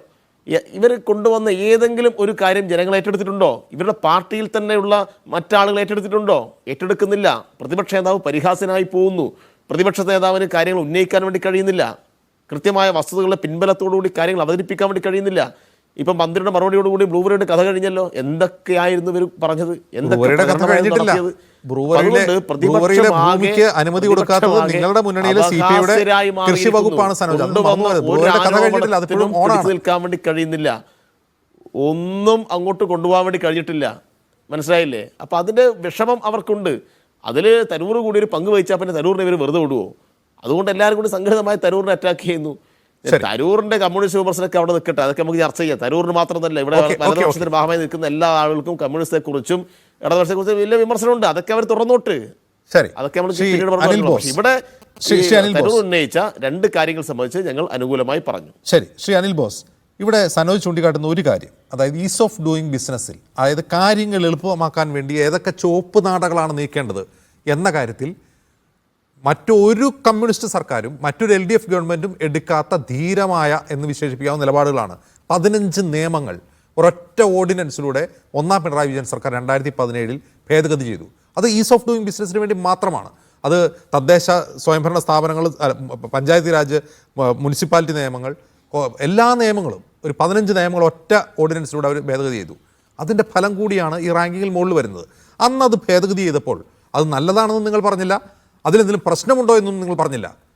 അപ്പോൾ ആ ഒരു ഭേദഗതിയുടെ ഗുണഫലം ഒരു 8 കൊല്ലത്തിന് ശേഷം അല്ലെങ്കിൽ 7 കൊല്ലത്തിന് ശേഷം ഈ സർക്കാരിനെ പറ്റി കേന്ദ്ര സർക്കാർ റാങ്കിങ് കൊടുക്കുകയാണ്. അതിനെ നിങ്ങൾ എന്തിനാണ് തള്ളി പറയുന്നത്? ഈ സർക്കാരിനെ സംബന്ധിച്ചിടത്തോളം അതിനേക്കാൾ വലിയ പ്രാധാന്യമുള്ള സേവന പ്രവർത്തനങ്ങൾ ചെയ്തിട്ടുള്ള സർക്കാരായത്. ഇവർ 15 വർഷം മുമ്പോ 7 വർഷം മുമ്പോ നിയമം ഉണ്ടാക്കിയ മഹിമയാണ് ഇപ്പോൾ അജിംസ് പറയുന്നത്. അതിനേക്കാൾ വലിയ നിയമങ്ങൾ ഇവരുണ്ടാക്കിയിട്ടുണ്ട്. ഇവിടെ CPM പ്രതിനിധി പറഞ്ഞതിനെ കുറിച്ചൊക്കെ ഞാൻ മറുപടി പറയാം. ഇതിനേക്കാൾ വലിയ നിയമം ഇവരുണ്ടാക്കിയിട്ടുണ്ട്. അതിൽ ഏറ്റവും പ്രധാനമായിരുന്നു ആഴക്കടൽ മത്സ്യബന്ധനവുമായി ബന്ധപ്പെട്ടുള്ള പദ്ധതി. കാരണം മന്ത്രി അറിയണ്ട, വകുപ്പ് അറിയണ്ട, ഏതെങ്കിലും ഒരു ഉദ്യോഗസ്ഥൻ വിചാരിച്ചാൽ 6 ഏക്കർ സ്ഥലം ഫുഡ് പാർക്കിന് വേണ്ടി ചേർത്തലയിൽ പതിച്ചു കൊടുക്കാൻ കഴിയുമായിരുന്ന സർക്കാരായത്. ആരും അറിയണ്ടെന്ന്, മന്ത്രി അറിയണ്ട, മന്ത്രിയുടെ വകുപ്പ് അറിയണ്ട. അറിയത്തില്ലേ നിങ്ങൾക്ക് ആ വിഷയം? കാരണം ഇവരാരും അറിയണ്ട. മന്ത്രി പറയുന്നു ഞാൻ അറിഞ്ഞിട്ടില്ല, ഉദ്യോഗസ്ഥനാണ് കൊടുത്തത്. ഉദ്യോഗസ്ഥൻ പറയുന്നു അത് കൊടുത്തത് ഗവൺമെന്റ് പെർമിഷനോട് കൂടിയാണ്. വകുപ്പ് മന്ത്രി പറയുന്നു കണ്ടിട്ടില്ല. നിങ്ങൾ മനസ്സിലാക്കിയിരിക്കേണ്ടത്, ഈ ഗവൺമെന്റിന് ഒരു സ്റ്റാർട്ടപ്പ്, ഒരു അപേക്ഷയില്ലാതെ, മന്ത്രിസഭ യോഗ തീരുമാനമില്ലാതെ, മന്ത്രിയോ മുഖ്യമന്ത്രിയോ അറിയാതെ സ്ഥലം കമ്പനികൾക്ക് വേണ്ടി പതിച്ചു കൊടുക്കുന്ന സർക്കാരായത്. അപ്പൊ ഈ സർക്കാരിന്റെ മഹിമയെക്കുറിച്ച് നമുക്ക് ചർച്ച ചെയ്യാൻ ഒരുപാടുണ്ട്. അദ്ദേഹം പറഞ്ഞു കോടികൾ കൊടുത്തു. ഞാൻ കോടികൾ കൊടുത്തു എന്ന് പറഞ്ഞ പ്രഖ്യാപനത്തെ കുറിച്ചല്ല പറഞ്ഞത്. നാട്ടിൽ നടക്കുന്ന വ്യവസായങ്ങൾ അടച്ചുപൂട്ടി കിടക്കുന്നതിനെ കുറിച്ചാണ് സംസാരിക്കുന്നത്. നിങ്ങൾ ഓരോ കാലത്തും ബഡ്ജറ്റിൽ അവതരിപ്പിച്ച് ഇത്ര തുക കൊടുത്തു, ഇത്ര കൊടുത്തു എന്ന് പ്രഖ്യാപിക്കുന്നതിനെ കുറിച്ച് ഞാൻ ചോദിച്ചില്ല. നിലവിൽ ഈ സ്ഥാപനങ്ങൾ പ്രവർത്തിക്കുന്നുണ്ടോ? കയർ മേഖലയിലെ തൊഴിൽശാലകൾ പ്രവർത്തിക്കുന്നുണ്ടോ? അല്ലെങ്കിൽ കാഷ്യൂ മേഖലയിലെ തൊഴിൽശാലകൾ പ്രവർത്തിക്കുന്നുണ്ടോ എന്ന് ഞാൻ ചോദിച്ചാൽ അതിന് ഉത്തരം പറയണം. അടച്ചുപൂട്ടിയിട്ടുള്ള ഏതൊക്കെ പൊതുമേഖലാ സ്ഥാപനങ്ങൾ തുറന്ന് പ്രവർത്തിക്കുന്നു, നിങ്ങൾ അത് ചൂണ്ടിക്കാണിക്കണം. അത്തരം വിഷയങ്ങൾ ചൂണ്ടിക്കാണിക്കണം. വേണ്ട, ഈ സ്റ്റാർട്ടപ്പുകളെ കുറിച്ച് തന്നെ പറഞ്ഞാൽ 58 കോടി നിങ്ങൾ നീക്കിവെച്ചല്ലോ സബ്സിഡി കൊടുക്കാൻ. എന്തിനാ നിങ്ങൾ അതിൽ നിന്ന് 38 കോടി വെട്ടിക്കുറച്ചത്? സ്റ്റാർട്ടപ്പുകൾ ഗംഭീരമായി പോകുന്നുവെങ്കിൽ, സ്റ്റാർട്ടപ്പുകളും സംരംഭങ്ങളും ഒക്കെ ഗംഭീരമായി പോകുന്നെങ്കിൽ കൂടുതൽ സ്ഥാപനങ്ങൾക്ക് സബ്സിഡി കൊടുക്കണ്ടേ? അപ്പം നിങ്ങൾ നീക്കിവെച്ച 58 കോടി എങ്ങനെയാണ് 20 കോടിയായി ചുരുങ്ങിയത്? 38 കോടി എന്തിനാ നിങ്ങൾ ചുരുക്കിയത്? അപ്പം വളരുകയാണെങ്കിൽ കൂടുതൽ സ്ഥാപനങ്ങൾക്ക് കൂടുതൽ സബ്സിഡി കൊടുക്കേണ്ടതായിട്ട് വരും. അപ്പൊ ആ സബ്സിഡി കൊടുക്കാതെ അതിനുവേണ്ടി നീക്കിവെച്ച തുകയിൽ തന്നെ 38 കോടിയുടെ കുറവ് നിങ്ങൾ വരുത്തുന്നുവെങ്കിൽ അതിനർത്ഥം നിങ്ങൾ പറയുന്ന മുഴുവൻ പടക്കമാണെന്നാണ്. മനസ്സിലായില്ലേ? പിന്നെ മാർക്സിസ്റ്റുകാർ സത്യം പറഞ്ഞിട്ട് രാഷ്ട്രീയ പ്രവർത്തനം നടക്കുമെന്ന് വിചാരിച്ചാൽ ഞാൻ മണ്ടനൊന്നുമല്ല. ഞാൻ ചോദിക്കട്ടെ, ഇന്ന് കേരള നിയമസഭയിലെ അംഗമാണല്ലോ തോട്ടത്തിൽ രവീന്ദ്രൻ, അല്ലേ? കോഴിക്കോട് നിന്ന് ജയിച്ച ആള്. അദ്ദേഹം മേയറായിരുന്നല്ലോ.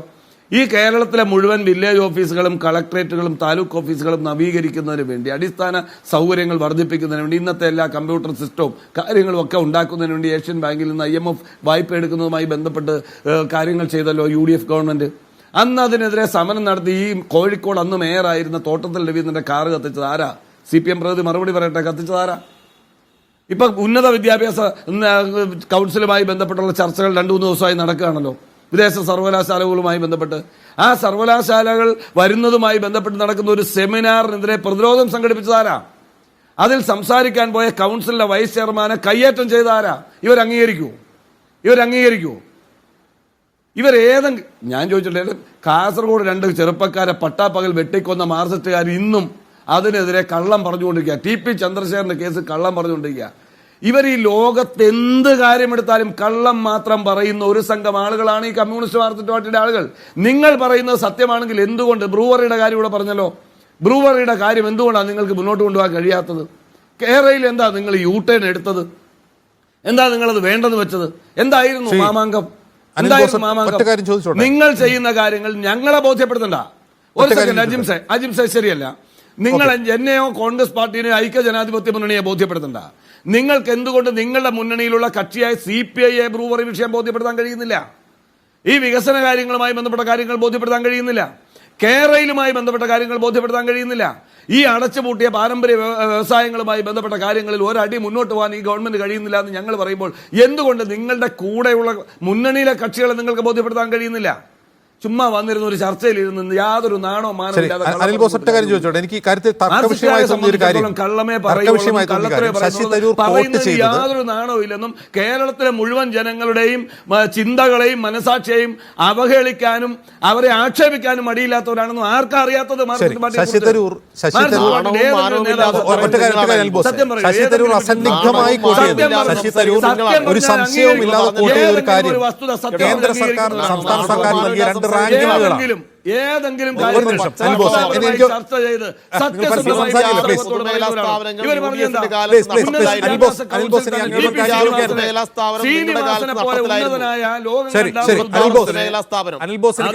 ചർച്ചയിലേക്ക് കഴിയത്തുള്ളൂ. ശരി, ഞാൻ അങ്ങനെ തന്നെ പറയാ. ശരി, സർവകലാശാലകളുമായി ബന്ധപ്പെട്ട വിഷയത്തിൽ കയ്യേറ്റം ചെയ്ത TP ശ്രീനിവാസൻ കേന്ദ്ര സർക്കാർ സംസ്ഥാന സർക്കാർ സംശയം പ്രകടിപ്പിക്കുന്നുണ്ട്. ശശി തരൂരിന്റെ കാര്യത്തിലല്ല, ഏത് വിഷയത്തിലും കേരളത്തിന്റെ പൊതുവിഷയങ്ങളിൽ CPM കള്ളം മാത്രമേ പറയൂ. കള്ളം മാത്രം പറയുന്നവരുടെ കൂടാരമാണ്. യാതൊരു നാണോ ഈ കാര്യത്തിൽ അവർക്കില്ല എന്ന് ഞാൻ വീണ്ടും ആവർത്തിക്കുന്നു. ഓക്കെ അനിൽ ബോസ്, എന്റെ ചോദ്യം, ഈ ശശി തരൂർ അസന്നിഗ്ധമായി കോട്ട് ചെയ്യുന്ന ഒരൊറ്റ കാര്യം നിങ്ങളാണ്. ഓക്കെ, ശശി തരൂർ അസന്നിഗ്ധമായി കോട്ട് ചെയ്യുന്ന ഒരു കാര്യം കേന്ദ്ര സർക്കാർ സംസ്ഥാന സർക്കാരിന് നൽകിയ 2 റാങ്കിങ്ങുകളാണ്. അതിൽ UDF സംശയം ഉയർത്തുന്നുണ്ടോ? സംശയം ഞാൻ എത്ര പ്രാവശ്യം ഈ ചർച്ചയിൽ പറഞ്ഞു കഴിഞ്ഞു. സർക്കാർ കേന്ദ്ര സർക്കാരുമായി ബന്ധപ്പെട്ട പഠന ഏജൻസികൾ ഏതാണോ ആ ഏജൻസികളെ കബളിപ്പിക്കുന്ന തരത്തിൽ റിപ്പോർട്ടുകൾ കൊടുത്തത് കൊണ്ടാണ് അങ്ങനെ റാങ്കിങ് വന്നിട്ടുള്ളത്. അല്ല എന്ന് ബോധ്യപ്പെടുത്തണമെങ്കിൽ സംരംഭകം കേന്ദ്ര സർക്കാർ ഒരു വെരിഫൈങ് നടത്താതെ കൊടുക്കുകയാണ്. അതൊക്കെ നിങ്ങൾ CPM ലോക്കൽ കമ്മിറ്റി യോഗത്തിൽ പോയി പറഞ്ഞാൽ മതി. CPM ലോക്കൽ കമ്മിറ്റി യോഗത്തിൽ പോയി പറഞ്ഞാൽ മതി. കേരളത്തിലെ പൊതുസമൂഹത്തോട് കൃത്യമായി ഏതൊക്കെ സ്ഥാപനങ്ങൾ ഏതൊക്കെ കാര്യങ്ങൾ നിങ്ങൾ പരസ്പരം സംസാരിച്ചു. ഇവിടെ ഒരു പ്രശ്നം, ഈ ഇന്ത്യ മുഴുവൻ വളരെ പോളറൈസ്ഡ് ആയിട്ടുള്ള ധ്രുവീകരിക്കപ്പെട്ട രാഷ്ട്രീയ സാഹചര്യം. ഈ വിദേശങ്ങളിലൊന്നും അങ്ങനെയൊന്നും ഇല്ല. അപ്പൊ ഈ യൂറോപ്പിലെയും US-ലെയും കാനഡയിലെയും ഒക്കെ ഈ ഒട്ടും പോളറൈസ്ഡ് അല്ലാത്ത രാഷ്ട്രീയം കണ്ട ശശി തരൂർ അതൊക്കെ ഇവിടെ അങ്ങ് പയറ്റിക്കളയാമെന്ന് വിചാരിച്ച് വളരെ ബാലൻസ്ഡായി വളരെ നിഷ്പക്ഷതയോടുകൂടി ഒരു ലേഖനം എഴുതി. അത് പാളിപ്പോയി. അങ്ങനെ കരുതണമോ? അല്ല, അമേരിക്കയിലൊക്കെ ഈ എക്സ്ട്രീംലി പോളറൈസ്ഡ് ആണ് പൊളിറ്റിക്സ്. അതിൽ യാതൊരു തർക്കവും. ഇപ്പം അമേരിക്കൻ സർക്കാരിനെ തന്നെ ഇല്ലായ്മ ചെയ്യാനാണ് ട്രംപ് നോക്കുന്നത്. അപ്പൊ അവിടെയൊക്കെ പോളറൈസേഷൻ അമേരിക്കയിൽ പ്രവർത്തിച്ച സമയത്തും യൂറോപ്പിൽ പ്രവർത്തിച്ച അവിടെയുള്ള കുറെ കൂടി അഡ്വാൻസ്ഡ് ആയിട്ടുള്ള ക്യാപിറ്റൽ സിസ്റ്റം അവിടെയുണ്ട്. ക്യാപിറ്റലിസത്തിൻ്റെ ചെക്സ് ആൻഡ് ബാലൻസസ് ഉണ്ട്. അപ്പൊ അതുകൊണ്ട് അവിടെയുള്ള ഒരു സോഷ്യൽ ഒരു അന്തരീക്ഷത്തിൽ പിന്നെ വന്നിട്ടുള്ള ഒരാളെന്ന നിലയിൽ അദ്ദേഹം ഇന്ത്യയിൽ രാഷ്ട്രീയത്തിൽ ഇടപെടാൻ ശ്രമിക്കുമ്പോൾ ചില പ്രശ്നങ്ങൾ ഉണ്ടാവുന്നുണ്ട്. അതെന്താ വെച്ചാൽ പ്രാദേശിക രാഷ്ട്രീയ പ്രവർത്തകരുടെ വികാരങ്ങളെ വേണ്ട വിധം മനസ്സിലാക്കുന്ന അദ്ദേഹം പരാജയപ്പെട്ടു. ഈ കോർപ്പറേറ്റ് കമ്പനികളിൽ നിന്ന് വന്നിട്ട് കാശ് കൊണ്ട് പിന്നെ സീറ്റ് വാങ്ങി മുകളിൽ പോണ ആളുകളാണ് പല യൂറോപ്യൻ രാജ്യങ്ങളിലും അമേരിക്കയിലൊക്കെ ഉള്ളത്. പക്ഷേ ഇന്ത്യയെ പോലെ രാജ്യത്ത് നിങ്ങൾ അടിത്തറയിൽ നിന്ന് പ്രവർത്തിക്കാതെ നിങ്ങൾ ഇങ്ങനെ ലാറ്ററൽ എൻട്രി ആയിട്ട് വരുമ്പോൾ താഴെയുള്ളവൻ്റെ വികാരങ്ങൾ മനസ്സിലാക്കാൻ നിങ്ങൾ കഴിയണം. നിർഭാഗ്യവശാൽ ശശി തരൂരിന് ആ തരത്തിലുള്ള ഒരു എക്സ്പീരിയൻസ്, പൊളിറ്റിക്കൽ എക്സ്പീരിയൻസ് ഇല്ലായ്മയുണ്ട്. ആ എക്സ്പീരിയൻസ് ഇല്ലായ്മയാണ് ഈ ലേഖനത്തിൽ കേരളം കേരളം പോലുള്ളൊരു സ്ഥലത്ത് വളരെ പ്രധാനപ്പെട്ട ഒരു രണ്ട് മുന്നണികൾ തമ്മിൽ, തൻ്റെ മുന്നണിയും മറുഭാഗത്തിരിക്കുന്ന മുന്നണി തമ്മിൽ മത്സരിക്കുന്ന സമയത്ത്, ഒരു തെരഞ്ഞെടുപ്പ് വരുന്ന സമയത്ത് വസ്തുതാപരമായിട്ടുള്ള കാര്യങ്ങളെ അദ്ദേഹം എല്ലാ കാര്യങ്ങളും കോട്ട് ചെയ്യുന്നില്ല. രണ്ട് കാര്യങ്ങൾ അദ്ദേഹം പറയുന്നു, അത് രണ്ടും ശരിയാണ്, തെറ്റാണെന്ന് ഞാൻ പറയില്ല. കേന്ദ്ര സർക്കാരിൻ്റെ റെക്കോർഡ്സാണ്, കേന്ദ്ര സർക്കാരിൻ്റെ ഡാറ്റയാണ്, നല്ലത്, സന്തോഷം. പക്ഷേ അതിൻ്റെ ഭാഗമായിട്ട് അതിൻ്റെ പശ്ചാത്തലമായി വരുന്ന കാര്യങ്ങൾ അവഗണിക്കുമ്പോൾ സ്വാഭാവികമായിട്ടും പ്രശ്നങ്ങളുണ്ടാവും. അതൊരു രാഷ്ട്രീയ നേതാവ് എന്ന നിലയിൽ അങ്ങ് പറഞ്ഞ് സൂചിപ്പിച്ചത്, അതായത് താഴേക്കടയിലുള്ള പ്രവർത്തകരുടെ, താഴേക്കടയിലെ രാഷ്ട്രീയക്കാരുടെ വികാരം അദ്ദേഹം മനസ്സിലാക്കുന്നതാണ്. ഇനി മേലേക്കട നോക്കിയാലോ, ഇപ്പോൾ അമേരിക്ക അനധികൃത കുടിയേറ്റക്കാരെ തിരിച്ചു കൊണ്ടുവന്നതിനെ കുറിച്ച് അദ്ദേഹത്തിന് വൻ അഭിപ്രായമാണ്. അതായത് ഇന്റർനാഷണൽ പൊളിറ്റിക്സിലും അദ്ദേഹം വിമർശനം നേരിടുന്നുണ്ട്. അദ്ദേഹത്തിന് അമേരിക്കയിലേക്ക് പോകുന്ന ആളുകൾ, അമേരിക്ക ഈ ആളുകളെ അധിനിവേശകർ, ഇൻവേർഡേഴ്സ് എന്നാണ് പറയുന്നത്. ഈ കാനഡയിൽ നിന്നോ അത് മെക്സിക്കോ നിന്ന് ഞാൻ ഒരു സ്ത്രീയെ കണ്ടു, ഒരു പാറാപ്പുമായിട്ട് ഒരു കൊച്ചിനെയും കൊണ്ട് പോകുന്ന ആ സ്ത്രീ അവിടെ കിടന്ന് കരയാണ്. അങ്ങനെയുള്ള മനുഷ്യന്മാർ ജീവിക്കാൻ വേണ്ടി, ഒരു തൊഴിൽ കിട്ടാൻ വേണ്ടി, 4-5 കിട്ടാൻ വേണ്ടിയിട്ട് ഈ കാടും പടലും തല്ലി കാട്ടിലും മേട്ടിലും നിന്ന് തണുപ്പടിച്ചിട്ട് അങ്ങോട്ട് കടക്കാൻ ശ്രമിക്കുകയാണ്. ആ ആളുകളൊക്കെ ഇൻവേർഡേഴ്സ് എന്ന് പറയുമ്പോൾ അവരുടെ രാജ്യത്ത് വേണ്ടി അവർ പുറത്തു കളഞ്ഞോട്ടെ. പക്ഷേ ഒരു മാനുഷിക പരിഗണനയുള്ള ഒരു പൊളിറ്റീഷ്യൻ, ഒരു ലോകത്തിന്റെ ജനങ്ങൾ ശശി തരൂർ വിമർശനം നേരിടുന്ന പ്രശ്നം, അതായത് മോദിയുടെ അമേരിക്ക സന്ദർശനം വൻ വിജയകരമാണ്, അത് പോയി കണ്ടത് എന്നാണ്. അങ്ങനെ ഒരു ഔട്ട്കം ഉണ്ടായിട്ടില്ല എന്ന് ഇന്ത്യയിലെ മാധ്യമങ്ങൾ പോലും വിശദീകരിക്കുകയാണ്. അതായത് റെസിപ്രോക്കൽ ടാക്സ് തീരുവ വരാൻ പോകുന്നു എന്ന് പറയുന്ന ഔട്ട്കം ഉള്ള ഒരു ഇതിനെപ്പറ്റിയാണ് മോദിയുടെ സന്ദർശനം വലിയ ഔട്ട്കം ഉണ്ടാക്കിയതാണെന്ന് അദ്ദേഹം പറയുന്നത്. അദ്ദേഹം ഒരു ഇന്റർനാഷണൽ ഡിപ്ലോമാറ്റാണ്. പക്ഷെ നമ്മൾ സാധാരണ രാഷ്ട്രീയം നിരീക്ഷിക്കുന്ന ആളുകൾക്ക് അന്ന് രാവിലെയാണ് ട്രംപ് പറഞ്ഞ ഇന്ത്യ ഈ കാര്യത്തിൽ വളരെ മോശമായിട്ടുള്ള നിലപാടെടുക്കുന്ന രാജ്യമാണ്, ഞങ്ങൾ റെസിപ്രോക്കൽ നടപടി എടുക്കും എന്ന് അദ്ദേഹം പറഞ്ഞതിന് ശേഷമാണ് അദ്ദേഹത്തെ കണ്ടത്. ഒരു നിലക്ക് നോക്കിക്കഴിഞ്ഞാലും മോഡിക്ക് ഏതെങ്കിലും നിലയ്ക്ക് ട്രംപിനെ ബോധ്യപ്പെടുത്താനോ അദ്ദേഹത്തിന് എന്തെങ്കിലും ആനുകൂല്യങ്ങൾ നേടിയെടുക്കാനോ പറ്റിയില്ല. അമേരിക്കാർക്ക് വിമാനങ്ങൾ വാങ്ങാൻ പറ്റും, വിമാനത്തിന് കാശ് കൊടുക്കണം. അയാൾ പറഞ്ഞില്ല ബില്യൺസ് ഓഫ് ഡോളേഴ്സ് വരുന്ന കച്ചവടം ഞങ്ങൾ നടത്താൻ പോവുകയാണ്. മാത്രമല്ല ഇന്ത്യയും ചൈനയും തർക്കത്തിൽ ഞങ്ങൾ വന്ന ഇടപെട്ട് പ്രശ്നം തീർത്തരാം. ഇതൊക്കെ പറഞ്ഞിട്ട് ഉണ്ടാണ്ട് കേട്ടുകൊണ്ട് ഇങ്ങ് പോകുന്നു. അതാണ് മോഡി ചെയ്തത്. അതൊരു വലിയ വിജയമാണെന്ന് തരൂരിന് തോന്നുന്നുണ്ടെങ്കിൽ ഇന്ത്യയുടെ ഹിസ്റ്ററി അറിയുന്ന ആളുകൾ, ഇന്ത്യയുടെ ചരിത്രം അറിയുന്ന ആളുകൾ ആരും അതിനോട് യോജിക്കുമെന്ന് എനിക്ക് തോന്നുന്നില്ല. സനോജ്, അവിടെയും പ്രശ്നമുണ്ട്. തരൂര് സ്വീകരിക്കുന്ന ചില രാഷ്ട്രീയ നിലപാടുകൾ, ഇപ്പോൾ മോദിയുടെ അമേരിക്കൻ സന്ദർശനത്തിലാകട്ടെ, അദ്ദേഹം സ്വീകരിക്കുന്ന നിലപാട് നിങ്ങൾക്ക് യോജിക്കുന്ന ഒന്നാണോ? അതായത് നിങ്ങളെപ്പറ്റി കേന്ദ്ര സർക്കാരിൻ്റെ ഒരു റാങ്കിങ് അദ്ദേഹം ഉദ്ധരിച്ചു എന്നുള്ളത് മാത്രം ശശി തരൂർ നിങ്ങൾ സിന്ദാബാദ് വിളിക്കുന്നു, അതൊരു അപഹാസ്യതയില്ലേ? അജിംസെ, ശശി തരൂരിനെ CPM കേന്ദ്ര കമ്മിറ്റിയിൽ എടുത്തിട്ടില്ല. നിങ്ങളെ ചോദ്യം കേട്ടതൊന്നും ശശി തരൂരിനെ ഞങ്ങളെല്ലാം എടുത്ത് നടക്കുകയാണെന്നാണല്ലോ. ശശി തരൂർ കേരളത്തിൻ്റെ വ്യവസായവുമായി ബന്ധപ്പെട്ട ഒരു അഭിപ്രായം പറഞ്ഞു. ആ അഭിപ്രായത്തെ ഞങ്ങൾ മാനിക്കുന്നു. വളരെ സത്യസന്ധമായ ഒരു അഭിപ്രായം ശശി തരൂർ പറഞ്ഞു. അതിൽ കൂടുതലൊന്നും അതിനെ എടുക്കേണ്ട കാര്യമില്ല. ഇവിടെ കോൺഗ്രസിൻ്റെ പ്രതിനിധി നേരത്തെ എന്തൊക്കെയാണ് വായിൽ തോന്നി വിളിച്ചു പറഞ്ഞത്? അദ്ദേഹത്തിലേ പറഞ്ഞത്, എന്നാൽ കേരളത്തിൽ നിന്ന് കൊടുക്കുന്ന ലോക്കൽ കമ്മിറ്റി ഓഫീസ് കൊടുക്കുന്ന ചാർട്ടറിനനുസരിച്ചാണ് പോലും ഈ ഈസ് ഓഫ് ഡൂയിങ് ബിസിനസിൻ്റെ റാങ്ക് നിശ്ചയിക്കുന്നത്. എന്ത് വിഡ്ഢിത്താണ് ഈ പറയുന്നത്? ഇതൊക്കെ ആളുകൾ കേൾക്കല്ലേ? ഞാൻ വെല്ലുവിളിച്ച് പറയാം, 100% വ്യവസായികളുടെ ഫീഡ്ബാക്ക് നോക്കിയിട്ടാണ് ഈസ് ഓഫ് ഡൂയിങ് ബിസിനസിന്റെ റാങ്ക് നിശ്ചയിക്കുന്നത്. എന്താണ് ഈ പറയുന്നത്? കേരളത്തിൽ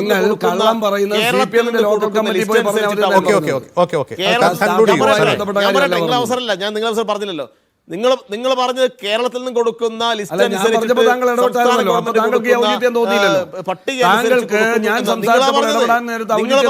നിങ്ങൾ പറഞ്ഞു സംസ്ഥാന ഗവൺമെന്റ് കൊടുക്കുന്ന സംസ്ഥാന ഗവൺമെന്റ് കൊടുക്കുന്ന രേഖയാണോ?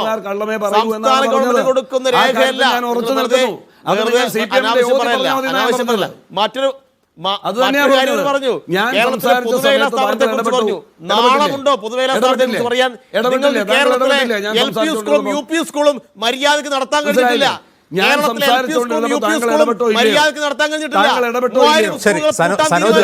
ഒറ്റ കാര്യം സമയങ്ങളുണ്ടാവുന്ന ഒറ്റ കാര്യം, ഈ സംസ്ഥാന സർക്കാരിന്റെ